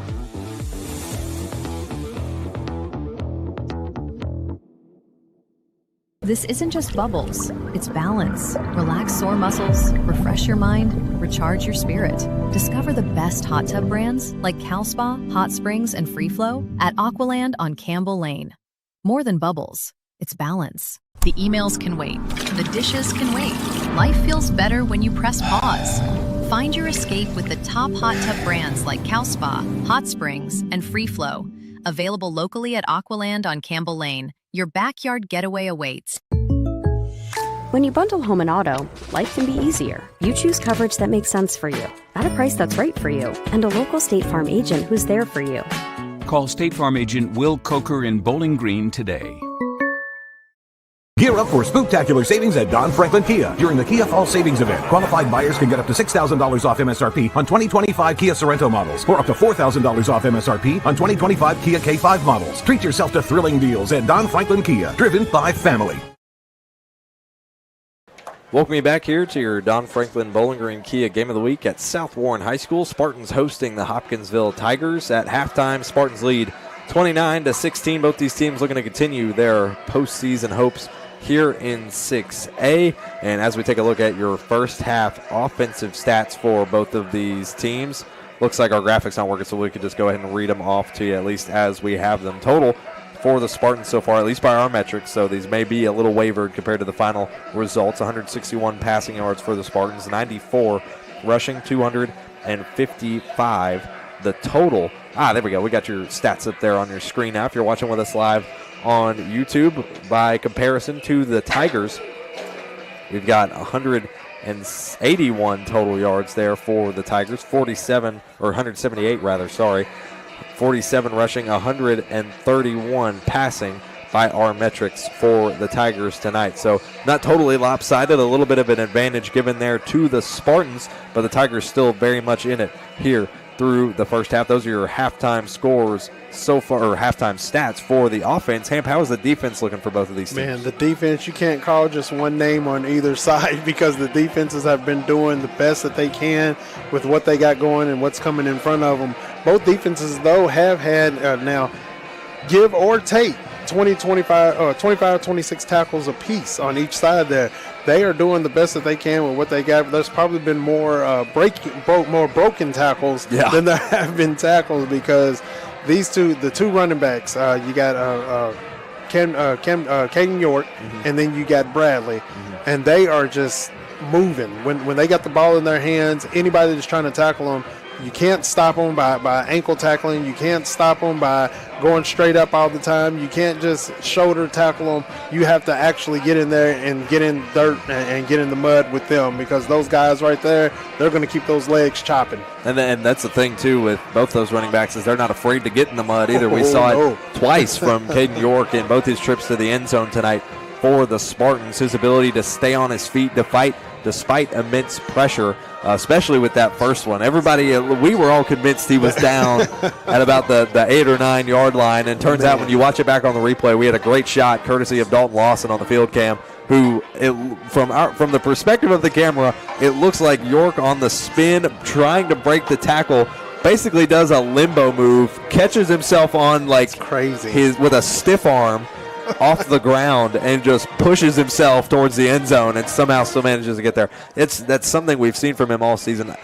It's such a fun type of style of football that the Spartans play because they have players like York who can continue to do that. And I don't even know why I'm sitting here acting surprised. Like we haven't seen Caden do plays like that all season long. Well, it's something that you can't teach. You can't teach that right there. Either you're going to go for it all or you're not. Either you're going to give it all you got or you're not. And he's one of those players, and Coach Smith has his team ready to go to say, hey, look, we're going to give it everything we got every time we step onto the field. Yeah, and as we look at some score updates from around the region, of course, here at South Warren Field, the Spartans lead 29-16 over the Hopkinsville Tigers. At the half, Bowling Green Purples lead 17-7 over Apollo. At the half, between the Owensboro Red Devils and the Greenwood Gators, it's Owensboro that leads 28-7 at the half.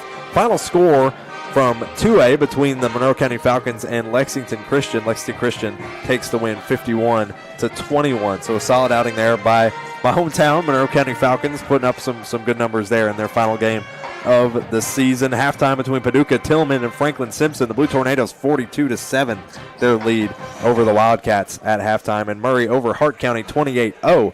Also, they lead at halftime. Also, we had our most recent score update between Union County and the Glasgow Scotties. Union County leads 3-0 at halftime. That's our most recent score update from them. We'll step aside, and when we come back, we'll look at maybe a couple of highlights here and look ahead to the second half as the Tigers chasing down the Spartans as the Spartans lead 29-16 on your Don Franklin Bowling Green Kia Game of the Week on the 7 Mountain Sports Network. Gear up for spooktacular savings at Don Franklin Kia during the Kia Fall Savings Event. Qualified buyers can get up to $6,000 off MSRP on 2025 Kia Sorento models or up to $4,000 off MSRP on 2025 Kia K5 models. Treat yourself to thrilling deals at Don Franklin Kia, driven by family. With State Farm Home Insurance, you can get the help you need from a local agent if things get complicated, and from our easy-to-use app whenever you need it. Call State Farm agent Will Coker in Bowling Green today. At Morgantown Bank and Trust, a home equity line of credit offers you flexible access to the value in your home. With 5.99% introductory interest rate for the first 6 months, all the cash you need is right under your roof. Call today. You don't just work here. You show up and you grow. And to serve your customers well.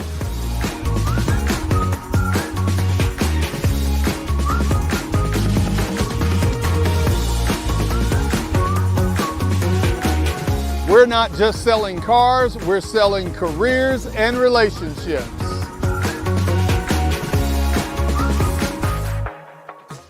This isn't just bubbles, it's balance. Relax sore muscles, refresh your mind, recharge your spirit.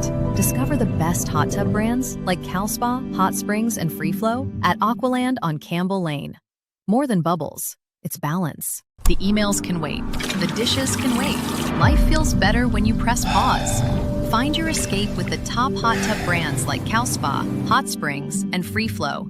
Available locally at Aqualand on Campbell Lane. Your backyard getaway awaits. When you bundle home and auto, life can be easier. You choose coverage that makes sense for you, at a price that's right for you, and a local State Farm agent who's there for you. Call State Farm agent Will Coker in Bowling Green today. Gear up for spooktacular savings at Don Franklin Kia during the Kia Fall Savings Event. Qualified buyers can get up to $6,000 off MSRP on 2025 Kia Sorento models, or up to $4,000 off MSRP on 2025 Kia K5 models. Treat yourself to thrilling deals at Don Franklin Kia, driven by family. At Morgantown Bank and Trust, a home equity line of credit offers you flexible access to the value in your home. With 5.99% introductory interest rate for the first 6 months, all the cash you need is right under your roof. Call today. Welcome you back here to South Warren High School. Spartans lead 29-16 at the half over the Hopkinsville Tigers. Last year for the Tigers here in 6A, as they will be merging with Christian County next season. It's going to be an entirely new look for their program, just an hour west of here. And with a couple of minutes here until we resume second half festivities, we gave you a couple of the stats to look at as well as some of the halftime scores. One of the most notable ones, the 3A Glasgow Scotties leading now Union County 7-3 at the end of the third quarter.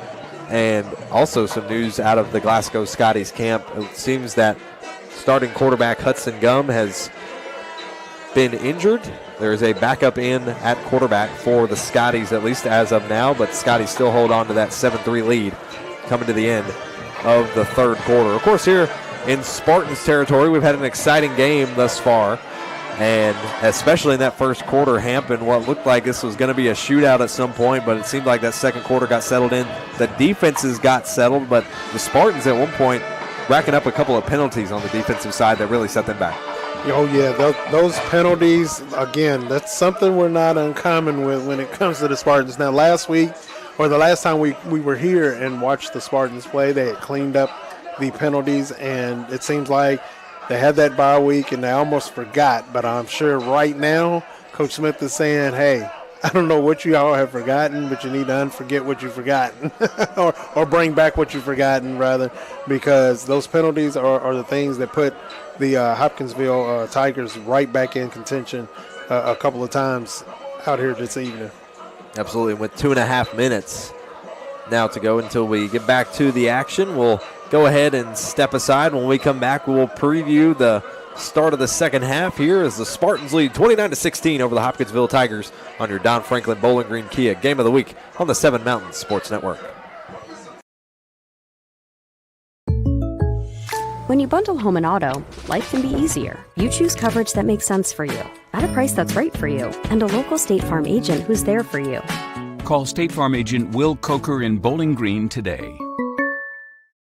At Morgantown Bank and Trust, a home equity line of credit offers you flexible access to the value in your home. With 5.99% introductory interest rate for the first 6 months, all the cash you need is right under your roof. Call today. I want to buy this truck, man. This is perfect. It is a beautiful truck. Do you want to see the inside? Is it available? Yeah, sure is. Is it available? I just said it was. Hey, how many miles has it got on it? Just over 30,000 miles. Still practically new. But it's got rain on it. What? Do you want to see the inside? Do you have any questions? No. I have to think about it. Also, it has rain on it.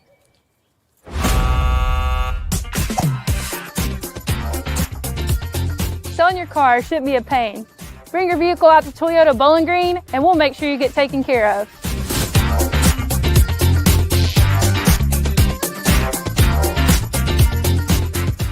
This isn't just bubbles, it's balance. Relax sore muscles, refresh your mind, recharge your spirit.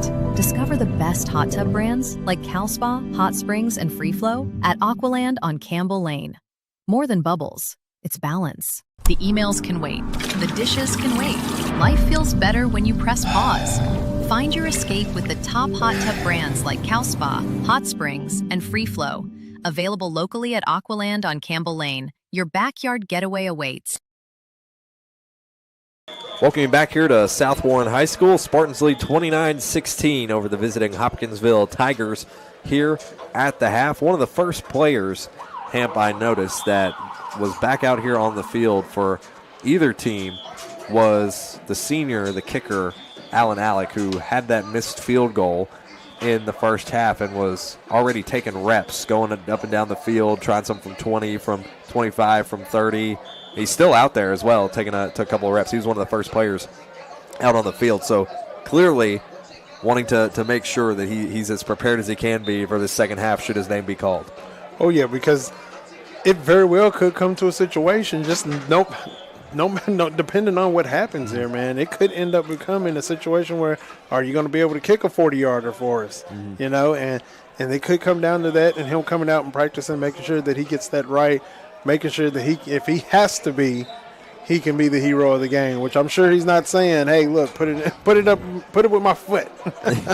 But well, it wouldn't be the first time that we've seen a kicker go for a game winner this season. You know, we saw that during the regular season between the Bowling Green Purples and the Greenwood Gators. Yep. Closest matchup they ever had all time, a 17-14 final that was won by a last-second field goal by a kicker who had also won a regional soccer title the night before. That was one of the more exciting games that we've had so far this season. Is now both teams, Hopkinsville Tigers, South Warren Spartans, out on the field warming back up here for the second half. Hamp, what are we going to be? Start with the Tigers, the keys to the second half, because it seems like they started to find their rhythm offensively. I think offensively they're going to be absolutely okay. It's their defense that's going to have to get things under control, because the Spartans as well as Hopkinsville, both of them have wide receivers. They both have a quarterback. They both have running backs that can do the job. Now, Hopkinsville does have one running back that we mainly look at Bradley, whereas the Spartans have, three that they can look at. But if they get their defense, if Hopkinsville's defense gets together and melds together and make sure that the Spartans don't continue on the quest that they're on, then they will have a better shot. And the defense for the Spartans have to stop making those mistakes and giving Hopkinsville that extra field space by committing the 5-yard penalties, the 10-yard penalties, the 15-yard penalties.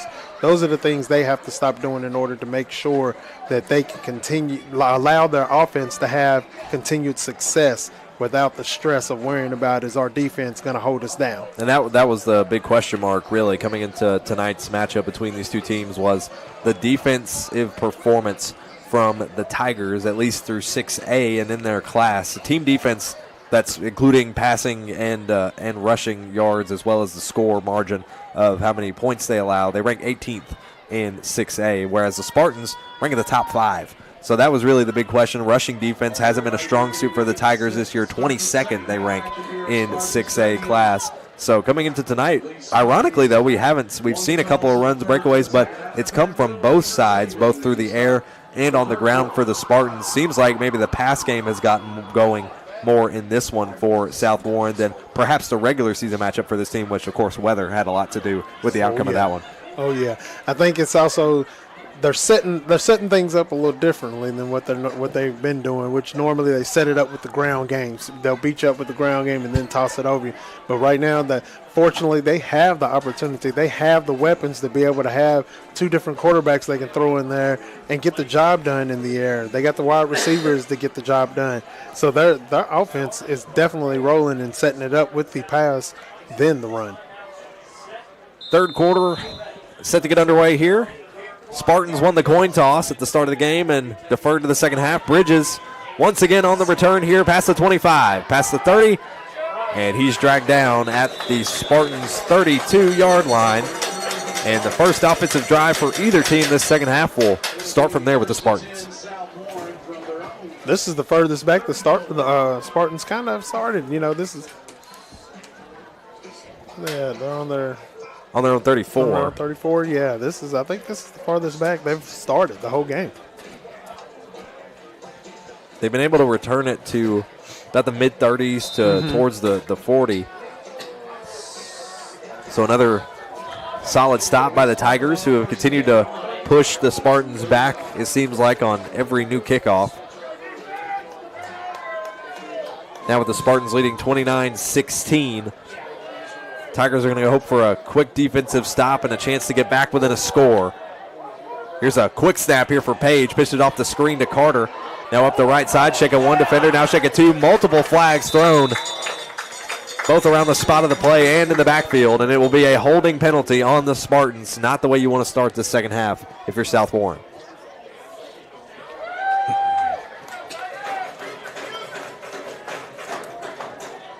Now, we had problems with the defense. Now we got problems with the offense. And, again, they're pushing themselves back. You got the ball right off here, you know. I mean, you got their defense on their heels. And another mistake that they just can't afford to have. Most of our coverage this season with the Spartans, we've seen a trend of early first half penalties, but normally they kind of weed themselves out by the start of the second half, and not the way you want to start it, but York trying to make up the difference. On the run, gets back, it looks like, to the 34. Almost back to that original line of scrimmage. It's like a 9-yard gain for Caden York. It'll be second down and 11.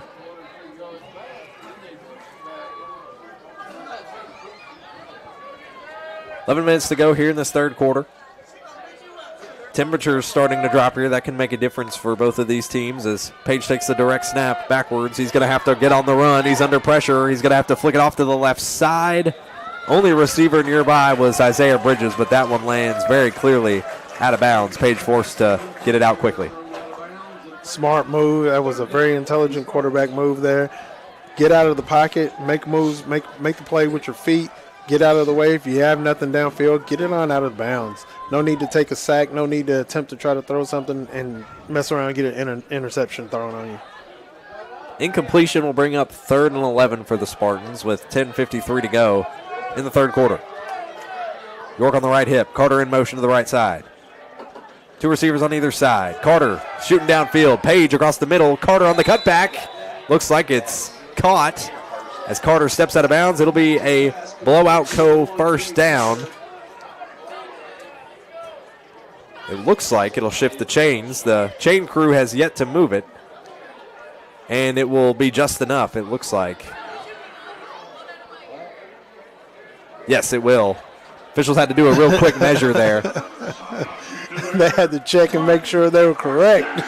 Big part of it was Carter actually spun around and reached for it, and that's halted forward momentum. So good heads-up play there, an experience play by Jake Carter. Here's the handoff to York, breaks 2 tackles, past the first down marker, and that'll shift the chains again for South Warren past the 45-yard line in Tigers territory.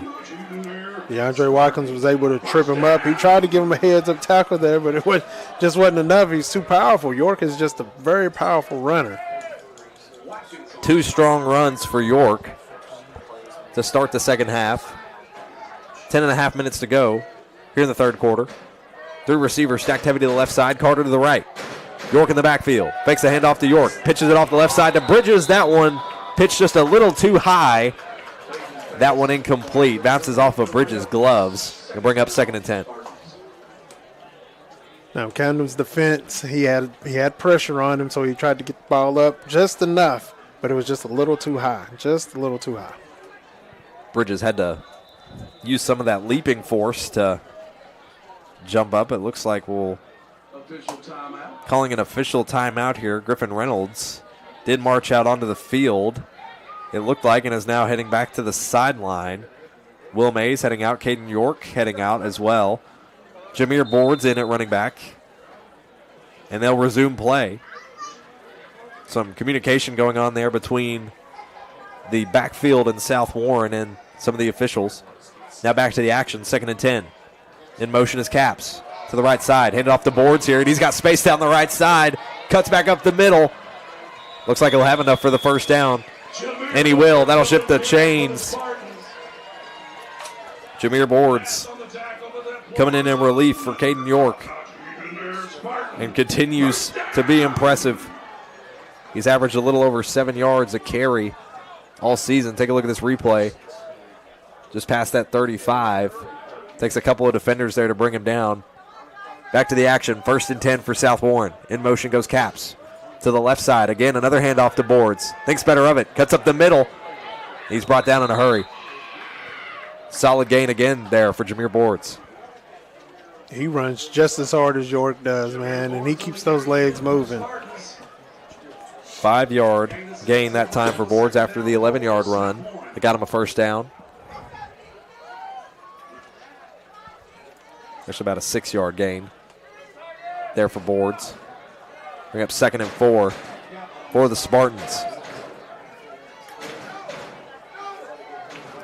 Mays over to the left side. They're going to do a little pitch to Bridges. He's got space, but a defender right there on his heels.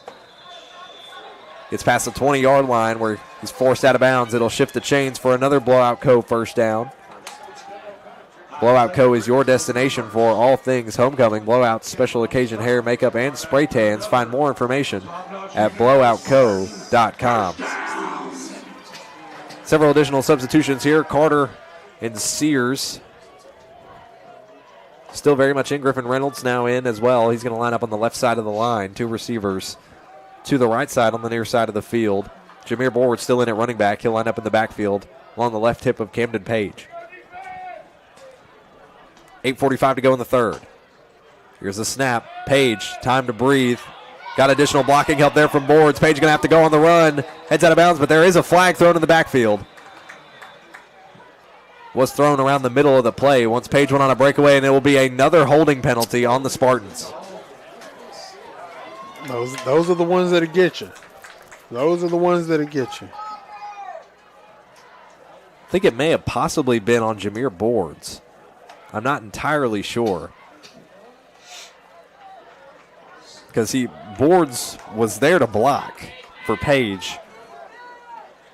And then I saw him really, really swiftly run back towards the pocket because he realized that Page was under pressure. So maybe it was a desperation move that just kind of happened in the chaos.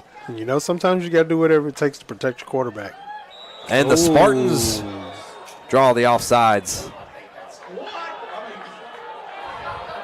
And the Spartans, are going to get the false start. Wow. I don't agree with that one. I didn't see the movement. I saw the encroachment or the neutral zone infraction there. I did see that.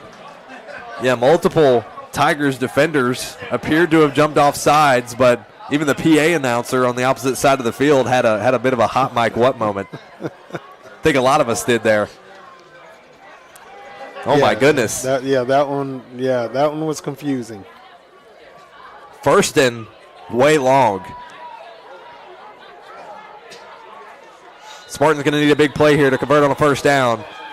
And they're just going to call a timeout here. Brandon Smith will going to welcome his guys back to the sideline. Yeah, because everybody's kind of like, what?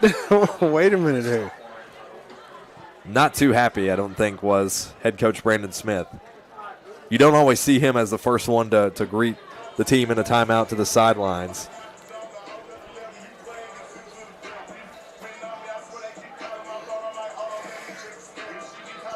Now, if you're wanting some good news for the Spartans here, it's still first down.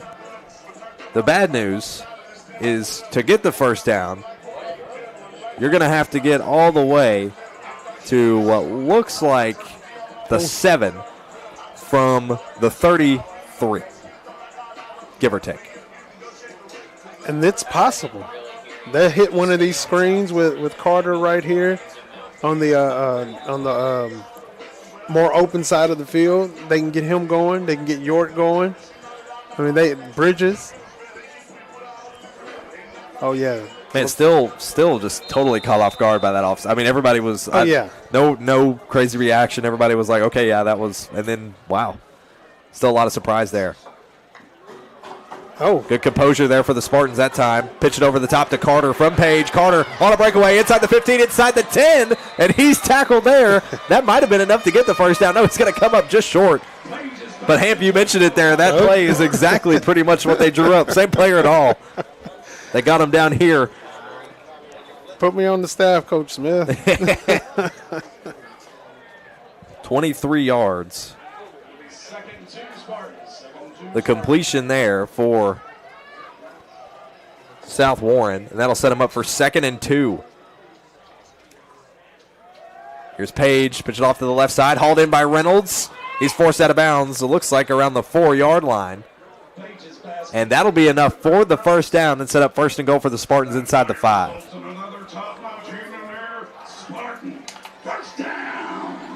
You know, I believe Tremaine Clay is off the field. I think he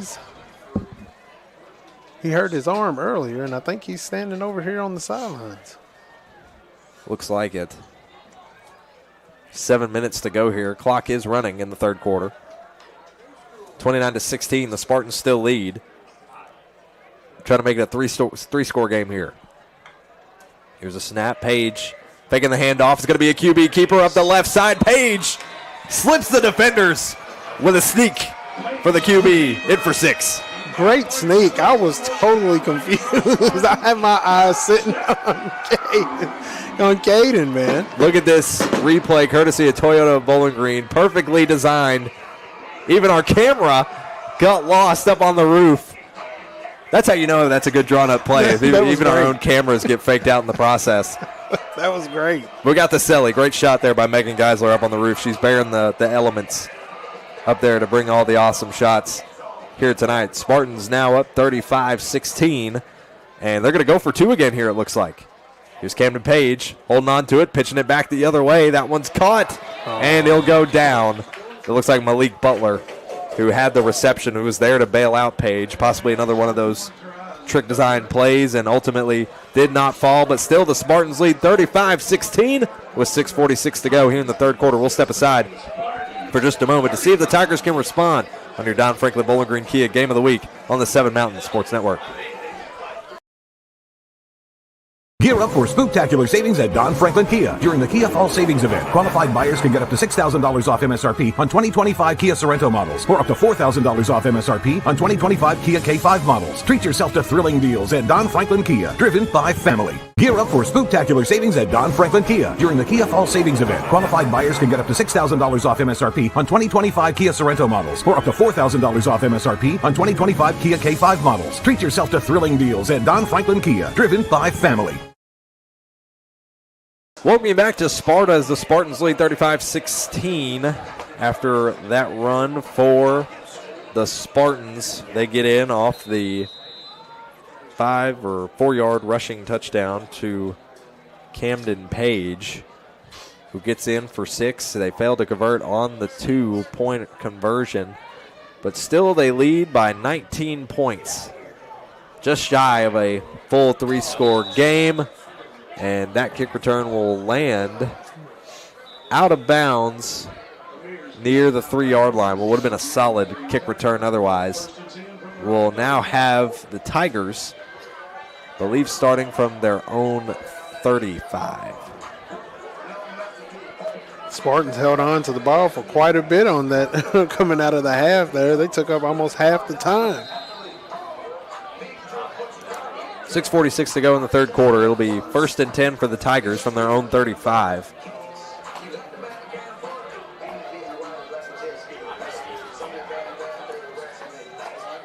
This game running a little longer compared to the games we've been used to seeing from the Spartans this season.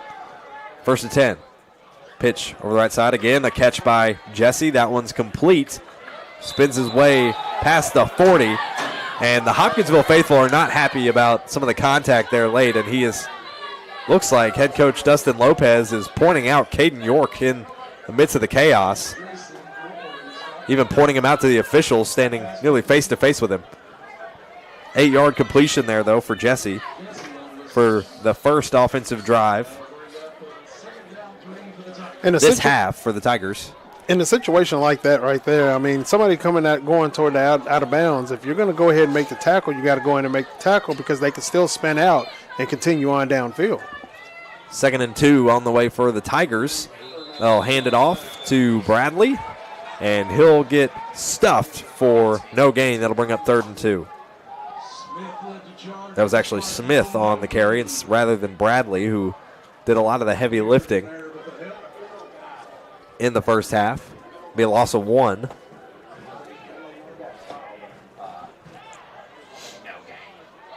(35-16). The lead for the Spartans. A little under 6 minutes to go now here in the 3rd quarter. Crucial 3rd down stop potentially here for the Spartans.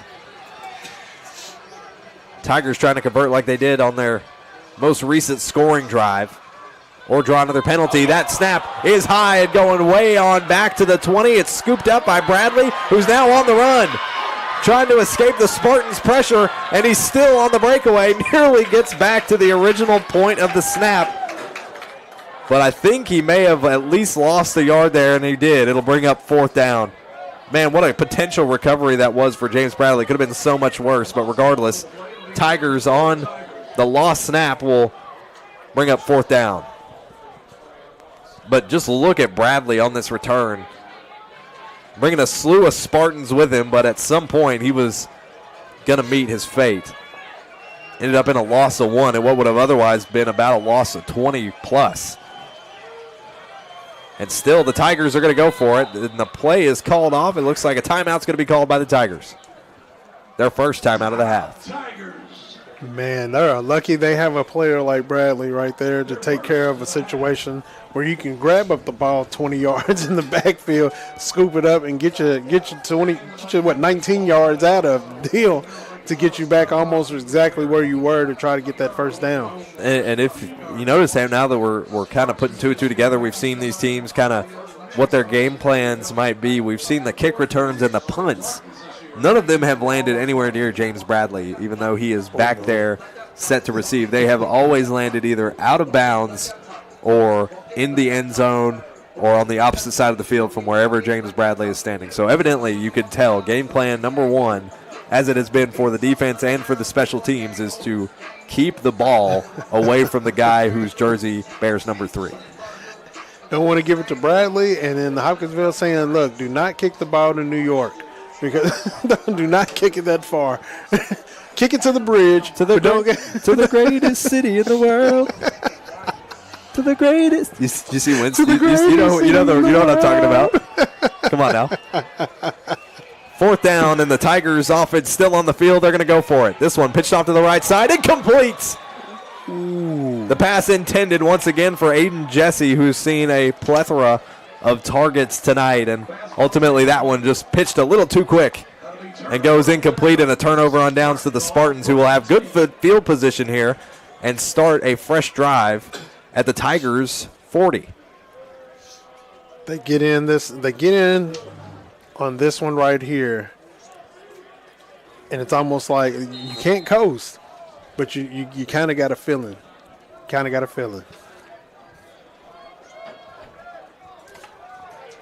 First and 10 now for the Spartans. Camden Page still in at quarterback. Multiple receivers are going to send York out in motion to the right side.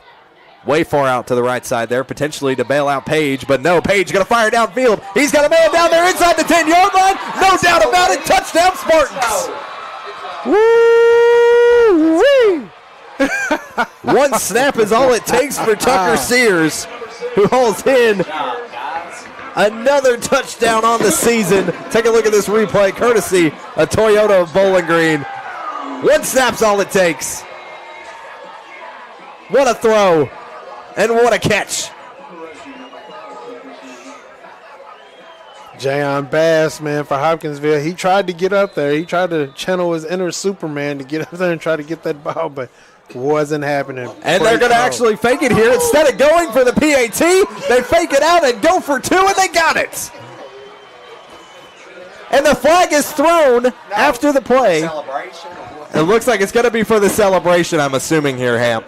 Maybe excessive celebration, unsportsmanlike. They should have let that ride. That wasn't even that tough right there. It ain't like they ran to the back and started taking pictures, you know what I mean? At least physically it didn't look egregious, but it potentially maybe something they said in the midst of it.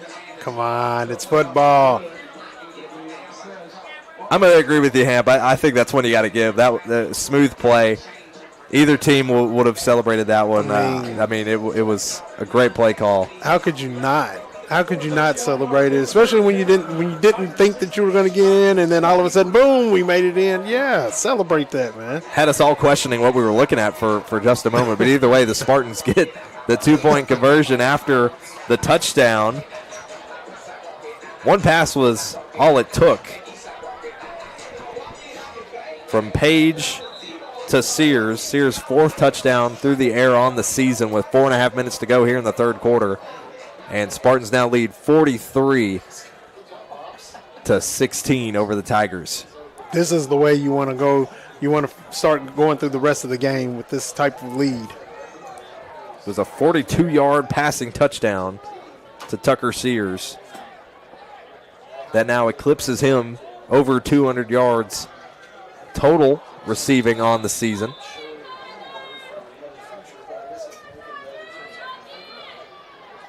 And now the special teams unit will once again look to return. Bradley and Teal back to receive for the Tigers. Bradley is on the left side of the field for the Spartans, as this one's going to get rainbowed up and land at about the 44-yard line in Tigers territory. So not a deep kick by any means.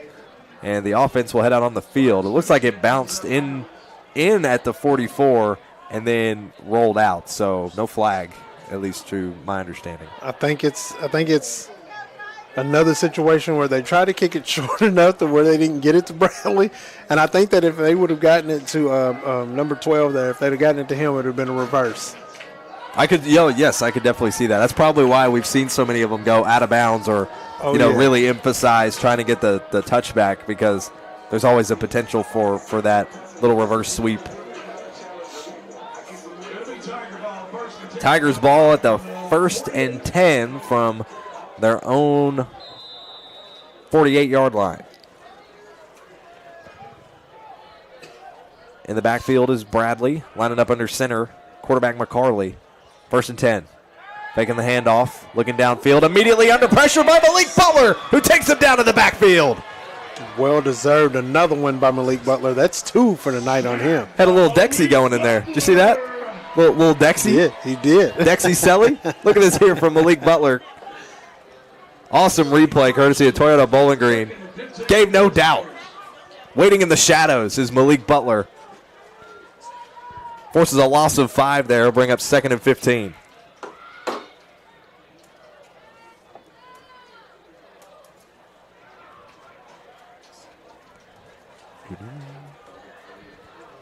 Hopkinsville taking some time to talk it over. 3:45 to go here in the third quarter.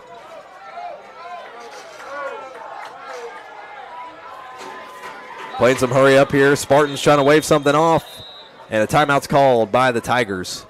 A lot of chaos kind of erupting there. I think it was a lot of miscommunication. A lot of miscommunication. The Tigers were trying to figure out their play and trying to make sure that everything was going to run the way they wanted it to run, and they just took a little too much time.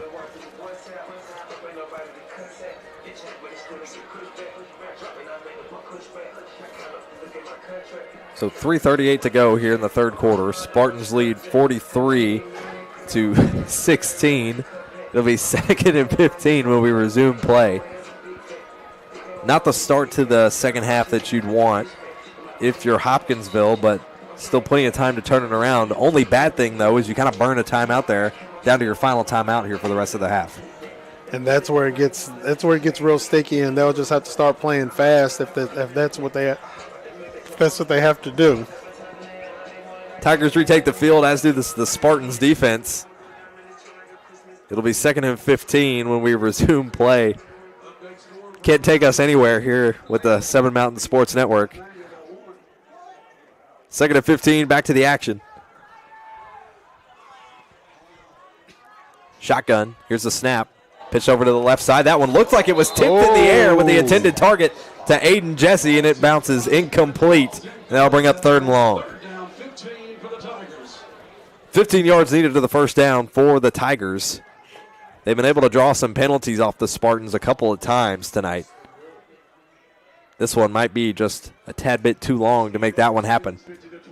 Inside 25 seconds on the play clock. It's been a long season, folks. We're having a great time. We've been able to bring you all this coverage. We apologize for our technical difficulties that we've had tonight. Live only on YouTube here this afternoon, but we got to hurry up here from Hoptown. 3rd and long.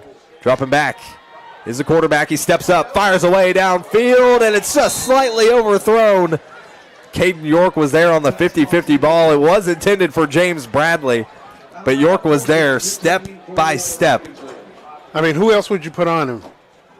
It just feels right. I mean, somebody that equals with the speed, height, size, all of that. So, I mean, yeah, that was perfect. That'll bring up 4th down. It looks like the Hopkinsville offense does stay on the field.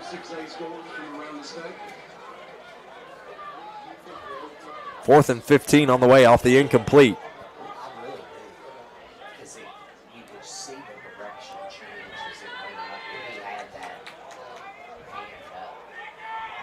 Hopkinsville is looking downfield. They potentially might get a delay of game here. They're going to get the snap off in time, and they're going to choose to punt it downfield to the 20, down to the 15. It's going to continue to roll at the 14, and decent punt there for Hopkinsville. That was definitely a decent punt. I thought they were going to go for it, and I was going to say this is where it gets messy. This is where you're playing Madden football rather than playing the win here.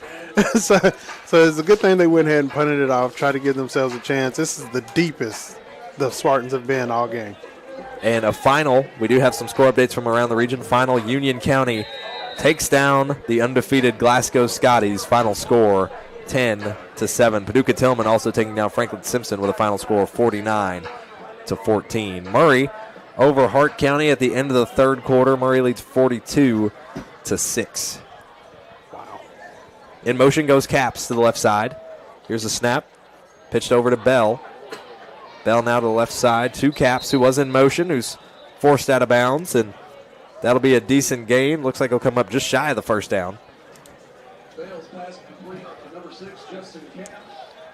And he will. It'll be a gain of 9 and 2nd and 1 for the Spartans here. Inside 3 minutes to go here in the 3rd quarter. It's been a long, drawn-out night, it feels like, for both of these teams.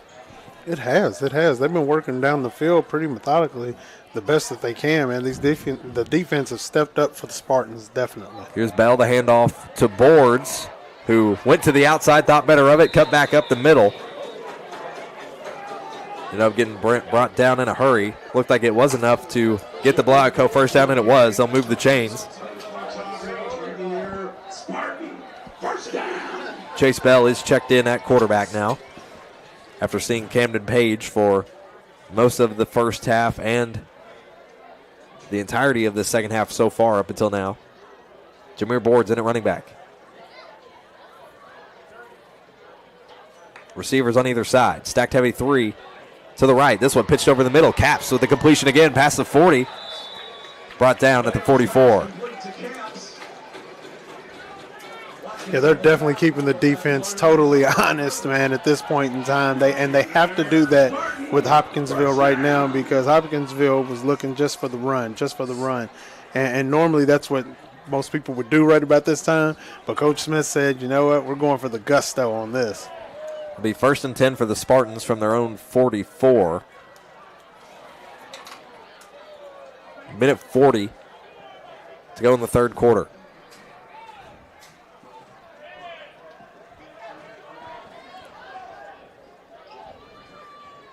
First and 10.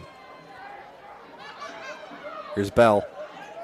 Looking to the left. Fires it across the middle. He intended it for Caps. But just behind the route was the throw. It'll be incomplete and bring up 2nd and 10.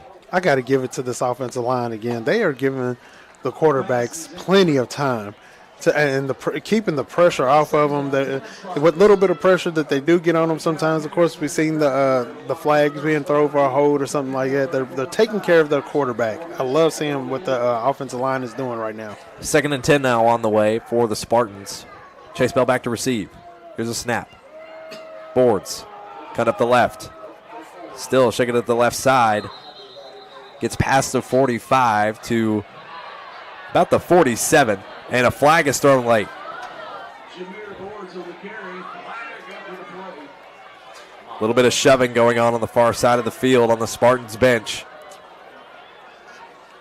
Looks like there could have been some frustration set in by Hopkinsville. I mean, when you're losing at this point and you see your season slowly slipping away, you get a little upset and you try to get in the heads of those that are winning and try to get them off their game.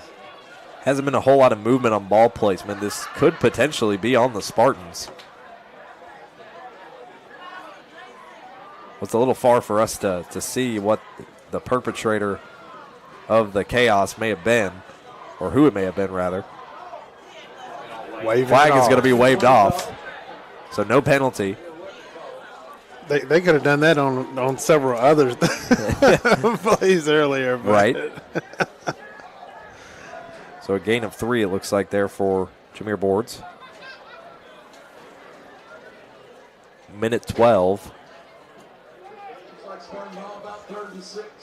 Be 3rd and 6 for the Spartans.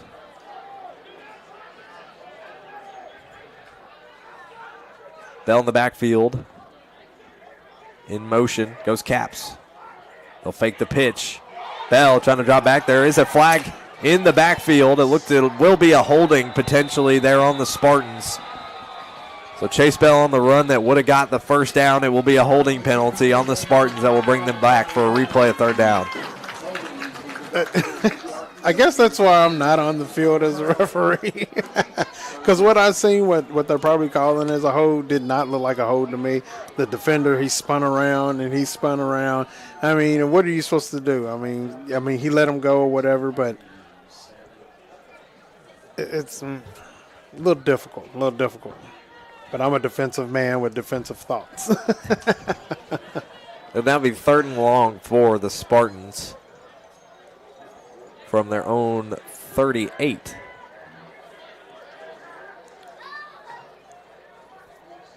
Caps in motion to the left. Here's Bell.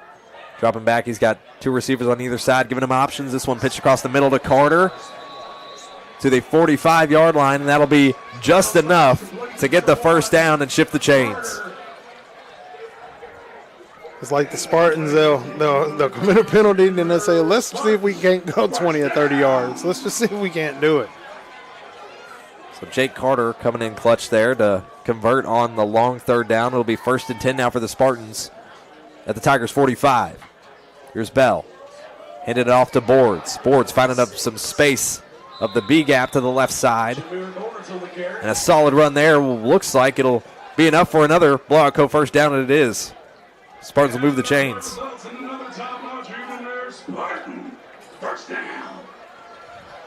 First and 10 again for the Spartans, who look to be playing a little bit of hurry up here with about 8 seconds to go in the 3rd quarter.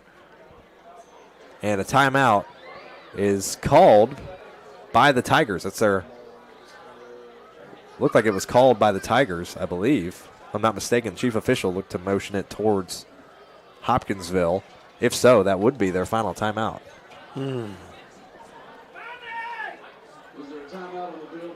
Yeah, that'll put them in hurry-up mode the rest of the game. And it is Hopkinsville, so that is their final timeout of regulation. So 7 seconds to go here in 3rd quarter, and the Spartans lead 43-16. Spartans already back on the field with the offense. And the defense for the Tigers came back out on the field trying to keep their season alive.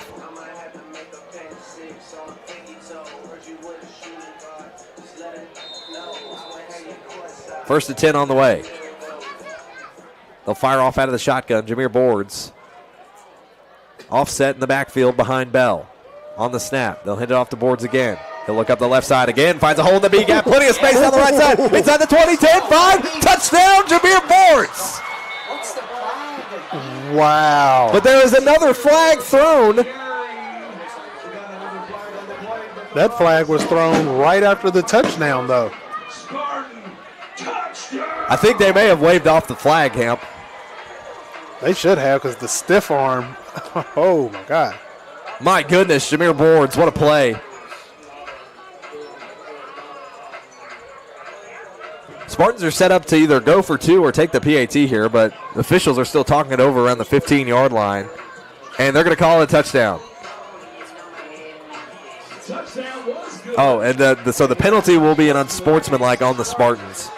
Like, what happened in that quick time frame of scoring the touchdown that all of a sudden he sees an unsportsmanlike penalty? I mean, look back at the replay here, courtesy of Toyota Bowling Green. See if there's anything. I mean, the flag was thrown somewhere.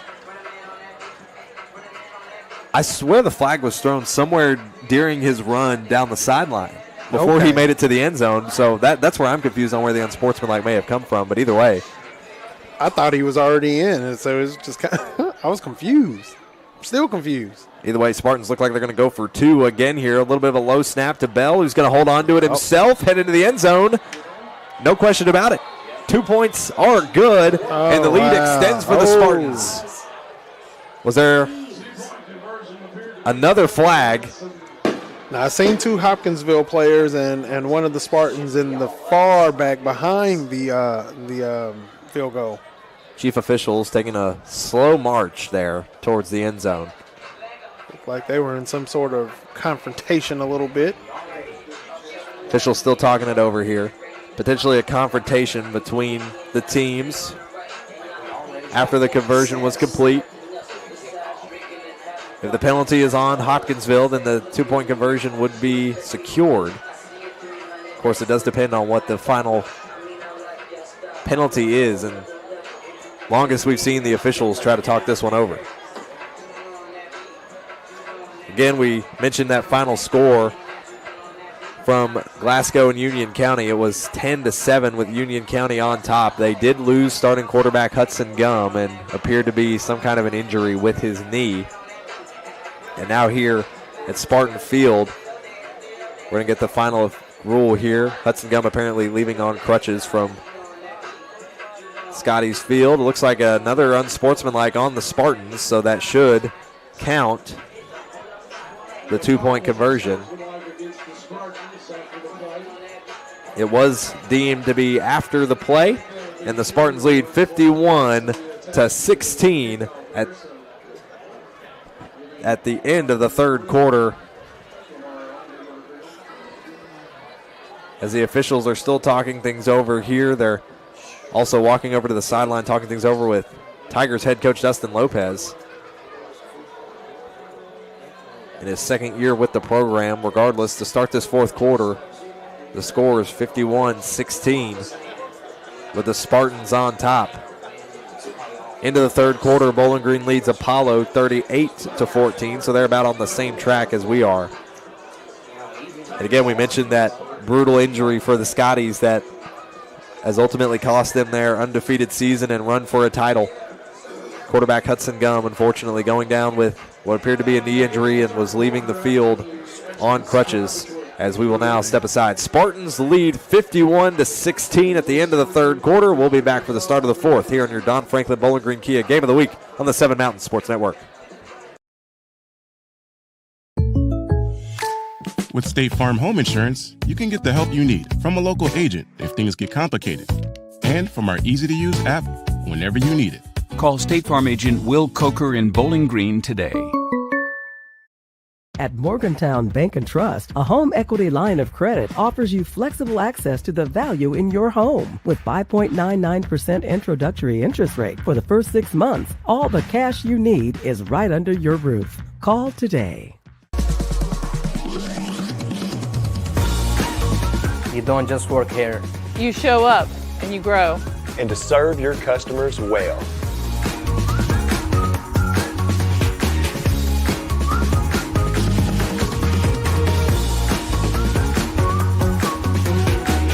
We're not just selling cars, we're selling careers and relationships.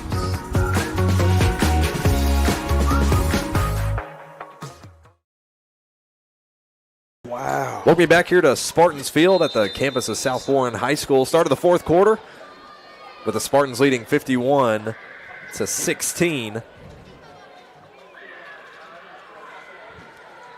Spartans return. This one looks like this may be a chance for Bradley to go for a return here as he picks it up at the 16. Here's Bradley with a full head of steam, past the 40. Spartans bring him down at the 42. It almost looked like nobody wanted to run into him there for a second. Did you notice everybody came from the sides? They did. They were like, listen, let's see if he slows down.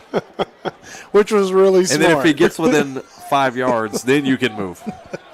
And then just go for the legs. Oh, man. I would have done the same thing. Had to attack him in formation. Running clock is now in effect here at Spartans Field. The Spartans leading 51-16 to start the fourth quarter. Other scores, Owensboro leads Greenwood 42-14. Should that score remain to final, the Red Devils would move on, and if I'm not mistaken, they would host the Bowling Green Purples, the two-time defending 5A state champions, next Friday. 11 minutes to go in regulation. Running clock is in effect. Got a direct snap to James Bradley, who tries to back his way through the line for a short gain. Looks like a gain of 2 there for Bradley.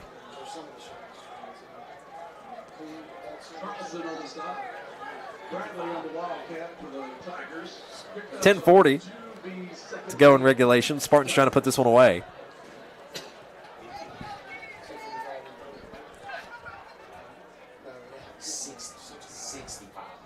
Oh, I didn't realize we were on the running clock. I just thought just now. Yeah, just now. Started on a running clock.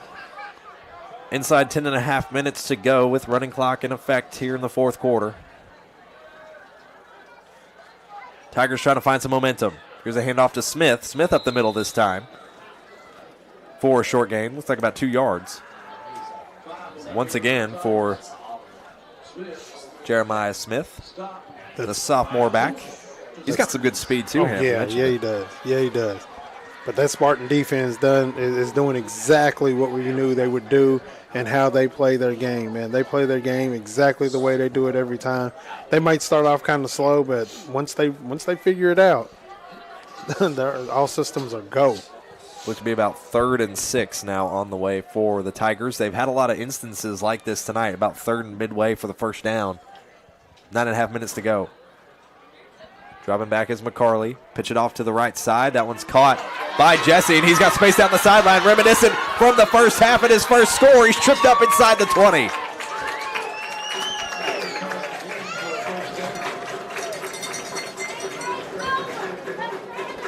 Take a look at this replay, courtesy of Toyota of Bowling Green.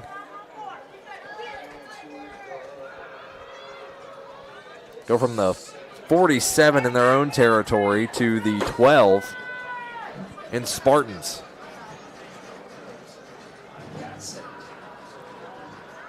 Right now, the Spartans D have a lot of their younger players out there.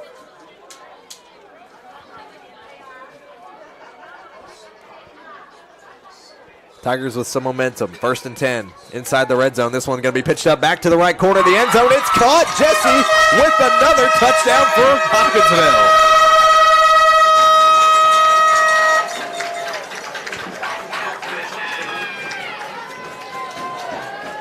Looked like about an 18-yard passing touchdown there for the Tigers once again. This one now landing in the back right corner of the end zone. Once again in the hands of Aiden Jesse, the senior wide receiver, having a performance to remember. His 3rd touchdown of the game. All the touchdowns scored tonight by the Tigers coming through the air to Aiden Jesse. PAT is up, and it is good. Hopkinsville cuts the lead, 51-23. Spartans still on top. We'll step aside and see if the Tigers could continue to keep this momentum rolling on the Don Franklin Bowling Green Kia Game of the Week on the 7 Mountain Sports Network. Gear up for spooktacular savings at Don Franklin Kia during the Kia Fall Savings Event. Qualified buyers can get up to $6,000 off MSRP on 2025 Kia Sorento models or up to $4,000 off MSRP on 2025 Kia K5 models. Treat yourself to thrilling deals at Don Franklin Kia, driven by family. Gear up for spooktacular savings at Don Franklin Kia during the Kia Fall Savings Event. Qualified buyers can get up to $6,000 off MSRP on 2025 Kia Sorento models or up to $4,000 off MSRP on 2025 Kia K5 models. Treat yourself to thrilling deals at Don Franklin Kia, driven by family. Welcome you back to South Warren High School. Spartans lead 51-23 with 7 minutes to go. Running clock in effect. It was a quick response by the Tigers, a handful of plays, including a big 40-plus yard run that broke off for the Tigers. Ended up setting them up for an 18-yard pass reception by Aiden Jesse in the end zone. This punt will now land in the hands of number 29 for the Spartans. That is Kibawa. On the return, past the 40-yard line, a little bit of chaos unfolding there. Some shoving, and the flag is thrown. There's a lot of shoving going on the far side of the field. Tempers are flaring. Now, I figured there were going to be more flags heading toward the end of this game with the score being what it is. Was told earlier tonight that it's been chippy. It was chippy the first game, and it was going to end up being chippy this game right here, and it's exactly what's going on. I wouldn't be shocked hearing about the chippiness of the regular season matchup, given the weather and the delays and a lot of the pent-up frustration. It'll be an unsportsmanlike this time. We've seen it at Hamp. It feels like every single time the unsportsmanlike call has been on the Spartans. This time around, it goes against the Tigers. And it kind of makes a little bit of sense. Just a little bit of sense, only because of the frustration of where they're at. The clock is still going. Time is running down, and season is pretty much over. Clock is still winding down. Inside 5.5 minutes to go in regulation with running clock in effect. Looks like that penalty after the fact will set up the Spartans at the Tigers' 45. I mean, even with the score it being what it is, the game has been very entertaining. Very competitive. Just the way that the competition has been with one another, the way that they move the ball, the way the coaches have moved the ball down the field, the way the players are just playing the game. You know, it's actually a really good game. Running clock is still in effect. 4:45 to go. Spartans are running plenty of time down here. And they'll have 1st and 10 from the Tigers' 45. Chase Bell in at quarterback. In at running back is Walker Summers, the freshman who's got a couple of reps this season. Here's the snap. Bell going to hand it off to Summers. Looking for some daylight. He finds it up the middle. There's a flag thrown in the secondary. About midway through the play did the flag go down. See what the call is here from the officials. Lots of dirty laundry been scattered around the field this afternoon. Be a face mask on Hopkinsville. Feels like the first penalty in a long time that's gone in the favor of the Spartans, and it comes here in crunch time inside 4 minutes to go in regulation with running clock in effect. So it's another blowout code first down there for the Spartans.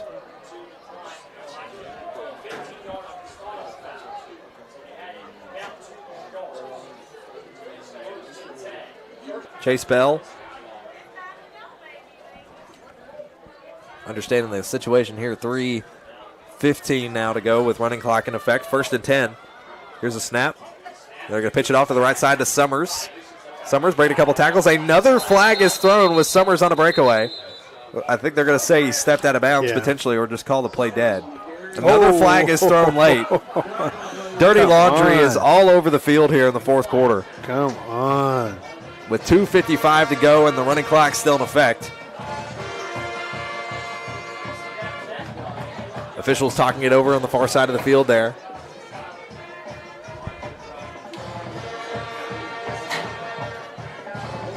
This is crazy. At the end of the game, all the flags, just go out with some dignity. Unsportsmanlike again against Hopkinsville. Oh, and another flag. And another flag is thrown. And this one's on Hopkinsville. Unsportsmanlike galore against Hopkinsville. Somebody's talking. One of the players is talking over on the field. Looks like the junior Panapa. kind of holding his hands out like, what I do, like what's the situation? Either way, all these penalties are going to add up. Wow. Inside 2 minutes to go now in regulation. And again, running clock is still in effect. They half the distance to the goal now? I mean, that and more. Spartans all the way down to the 6. Man. Didn't have to call a play. Minute and a half to go. Face mask is going to be called. And an unsportsmanlike.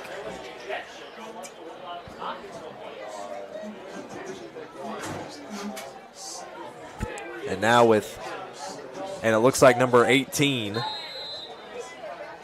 you said, I believe, was potentially ejected from the game. Or number 17. 16 was ejected, it looked like. That is Jordan Catlett, who was ejected from the game here with less than a minute to go.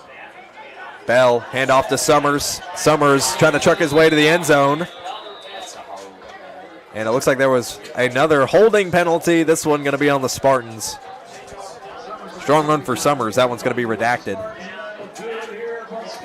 Line it up. And now both teams will head to center field, and they're going to call this game official. The South Warren Spartans are moving on. After the bye week, they take a big and decisive win over the Hopkinsville Tigers. 51-23 the final score as the clock winds down and the teams meet at center field. We'll step aside when we come back. We'll give you our post-game coverage, take a look at stats, and crown our player of the game right here on your Don Franklin Bowling Green Kia Game of the Week on the 7 Mountain Sports Network. At Morgantown Bank and Trust, a home equity line of credit offers you flexible access to the value in your home. With 5.99% introductory interest rate for the first 6 months, all the cash you need is right under your roof. Call today. When you bundle home and auto, life can be easier. You choose coverage that makes sense for you, at a price that's right for you, and a local State Farm agent who's there for you. Call State Farm agent Will Coker in Bowling Green today. This isn't just bubbles, it's balance. Relax sore muscles, refresh your mind, recharge your spirit. Discover the best hot tub brands like Cal Spa, Hot Springs, and Free Flow at Aqualand on Campbell Lane. More than bubbles, it's balance. The emails can wait, the dishes can wait. Life feels better when you press pause.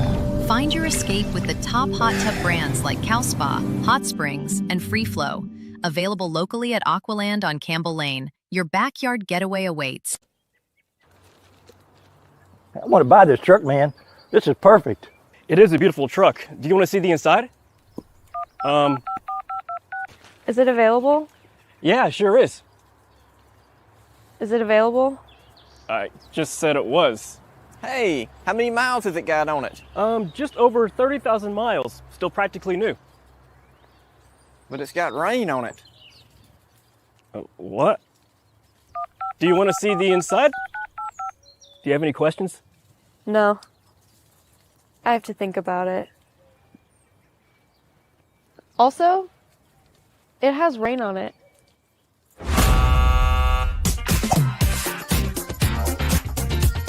Selling your car shouldn't be a pain. Bring your vehicle out to Toyota Bowling Green and we'll make sure you get taken care of.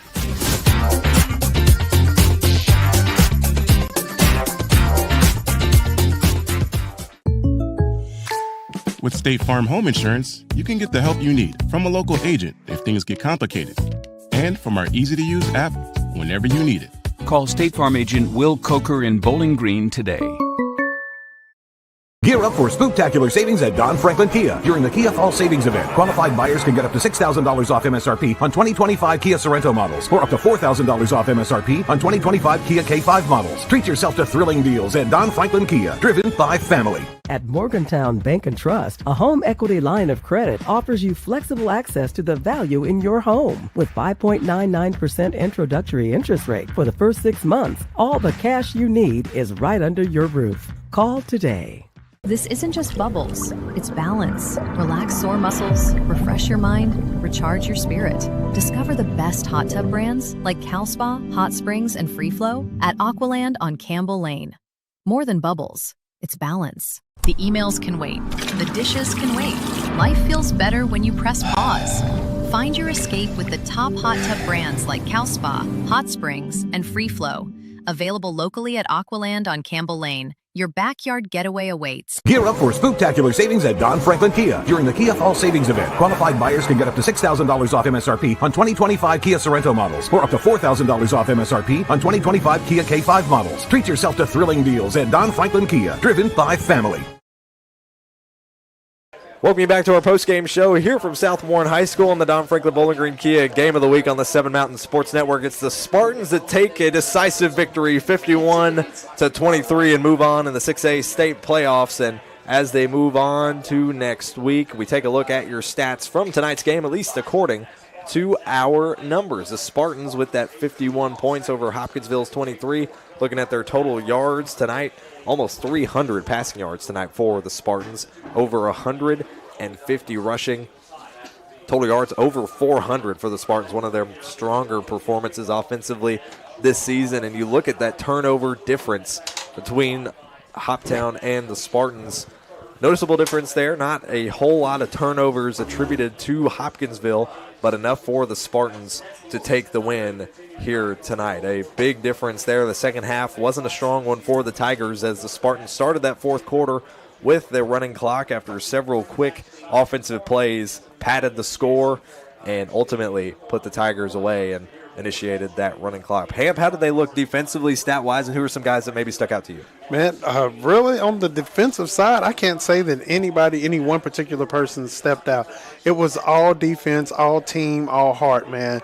The way that they played, the way that they came and just didn't give up, didn't put their head down. Of course, the Tigers hit that big play right off, you know. I mean, that right there was like, oh, my gosh. But the Spartans were used to them taking those big plays and getting hit real hard first, and then they say, you know what, okay, I don't want to get hit like that again. And then they decide to get together and start playing right. So I got to give it to the whole defense, man. The whole defense came out, did exactly what they were supposed to do, made the stops they needed to make. Bradley didn't do exactly what he wanted to do, which is what everybody expected to happen. The pass game was kind of iffy on them, but the defense as a whole, as a unit, played the way that they were supposed to play, and absolutely proud of them. The Tigers should have nothing to hang their heads about. Their defense, man, they just did what they could do, only what they could do. You know what I mean? No, but one of the more shocking things, Ham, not to cut you off, was the lack of a James Bradley visit to the end zone, as all three touchdown scores tonight attributed to the senior receiver, that is Aiden Jesse, who had a night of epic proportions in the receiving game. Those three touchdowns continued to keep Hopkinsville in the game, and James Bradley had a decent night rushing, and had actually that opportunity to get to the end zone that was ultimately called back off a penalty against the Tigers. And this, I believe, if I'm not mistaken, throughout the entire 2025 season, is the first game that James Bradley has not scored. I think that's absolutely correct. If I'm not mistaken. Absolutely correct. So that shows you what the Spartan defense can do when you got a powerful back just like that right there, because Bradley is that's a bad man right there. And to hold him the way that they held him was absolutely great. I knew that it was going to come down to the passing with them. Like I said, Bradley's great, but they got those wide receivers around them that they could have utilized, and they did with Jesse. Looking out on the field tonight, the lights are still on. The teams having their meetings. The Spartans have made their way back to the locker room. Some of the seniors staying out on the field, celebrating with their other teammates. Caden York out there with Griffin Reynolds, two guys that have played together for quite some time in their careers. And Hopkinsville, there you see to the right side of your screen, having what is officially, Hamp, their final post-game huddle as a program, as they will next season be combining in with Christian County. And we'll see what the future holds for that program. I will tell you, Ham, the one question or doubt that's on my mind, there are no doubts in my mind, actually, that Hopkinsville and that Christian County combination, however that shakes out. They're going to continue to be programs and now a combined program that are going to have to be feared in 6A. Oh, yeah, they are definitely going to get tougher. You put this team right here together with what they do, and then you add on Christian County, who is nothing really to sneeze at. They've actually, did a little better this year. But at the same time, they could be doing better, and they will be doing better. And I'm just interested to see how this is all going to play out, man, with Christian County and Hopkinsville, former crosstown rivals, joining forces to figure it all out and to get it done in 6A. Because, again, Hopkinsville, man, you got this team right here, man, hitting the second round and just doing great things. So I'm really excited to see what next year holds as well. Yes, all the returners, I'm sure, will make an impact, and the seniors, their legacy on this season and for their careers will no doubt be remembered forever. We'll go ahead and step aside. When we come back, we'll take a look at some of the key plays and crown our player of the game for tonight's matchup as the Spartans took the win 51-23 over the Hopkinsville Tigers. We'll step aside and come back here on your Don Franklin Bowling Green Kia Game of the Week on the 7 Mountain Sports Network. Gear up for spooktacular savings at Don Franklin Kia during the Kia Fall Savings Event. Qualified buyers can get up to $6,000 off MSRP on 2025 Kia Sorento models, or up to $4,000 off MSRP on 2025 Kia K5 models. Treat yourself to thrilling deals at Don Franklin Kia, driven by family. At Morgantown Bank and Trust, a home equity line of credit offers you flexible access to the value in your home. With 5.99% introductory interest rate for the first 6 months, all the cash you need is right under your roof. Call today. When you bundle home and auto, life can be easier. You choose coverage that makes sense for you, at a price that's right for you, and a local State Farm agent who's there for you. Call State Farm agent Will Coker in Bowling Green today. This isn't just bubbles, it's balance. Relax sore muscles, refresh your mind, recharge your spirit. Discover the best hot tub brands like Cal Spa, Hot Springs, and Free Flow at Aqualand on Campbell Lane. More than bubbles, it's balance. The emails can wait. The dishes can wait. Life feels better when you press pause. Find your escape with the top hot tub brands like Cal Spa, Hot Springs, and Free Flow. Available locally at Aqualand on Campbell Lane. Your backyard getaway awaits. I want to buy this truck, man. This is perfect. It is a beautiful truck. Do you want to see the inside? Is it available? Yeah, sure is. Is it available? I just said it was.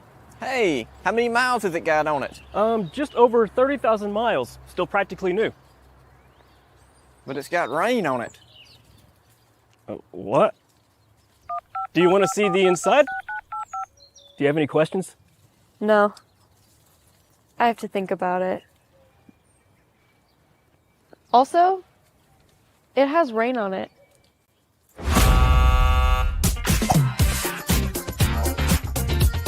Selling your car shouldn't be a pain. Bring your vehicle out to Toyota Bowling Green and we'll make sure you get taken care of.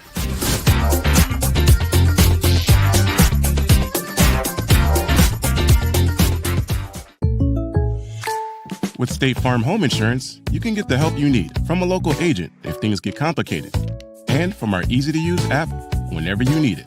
Call State Farm agent Will Coker in Bowling Green today.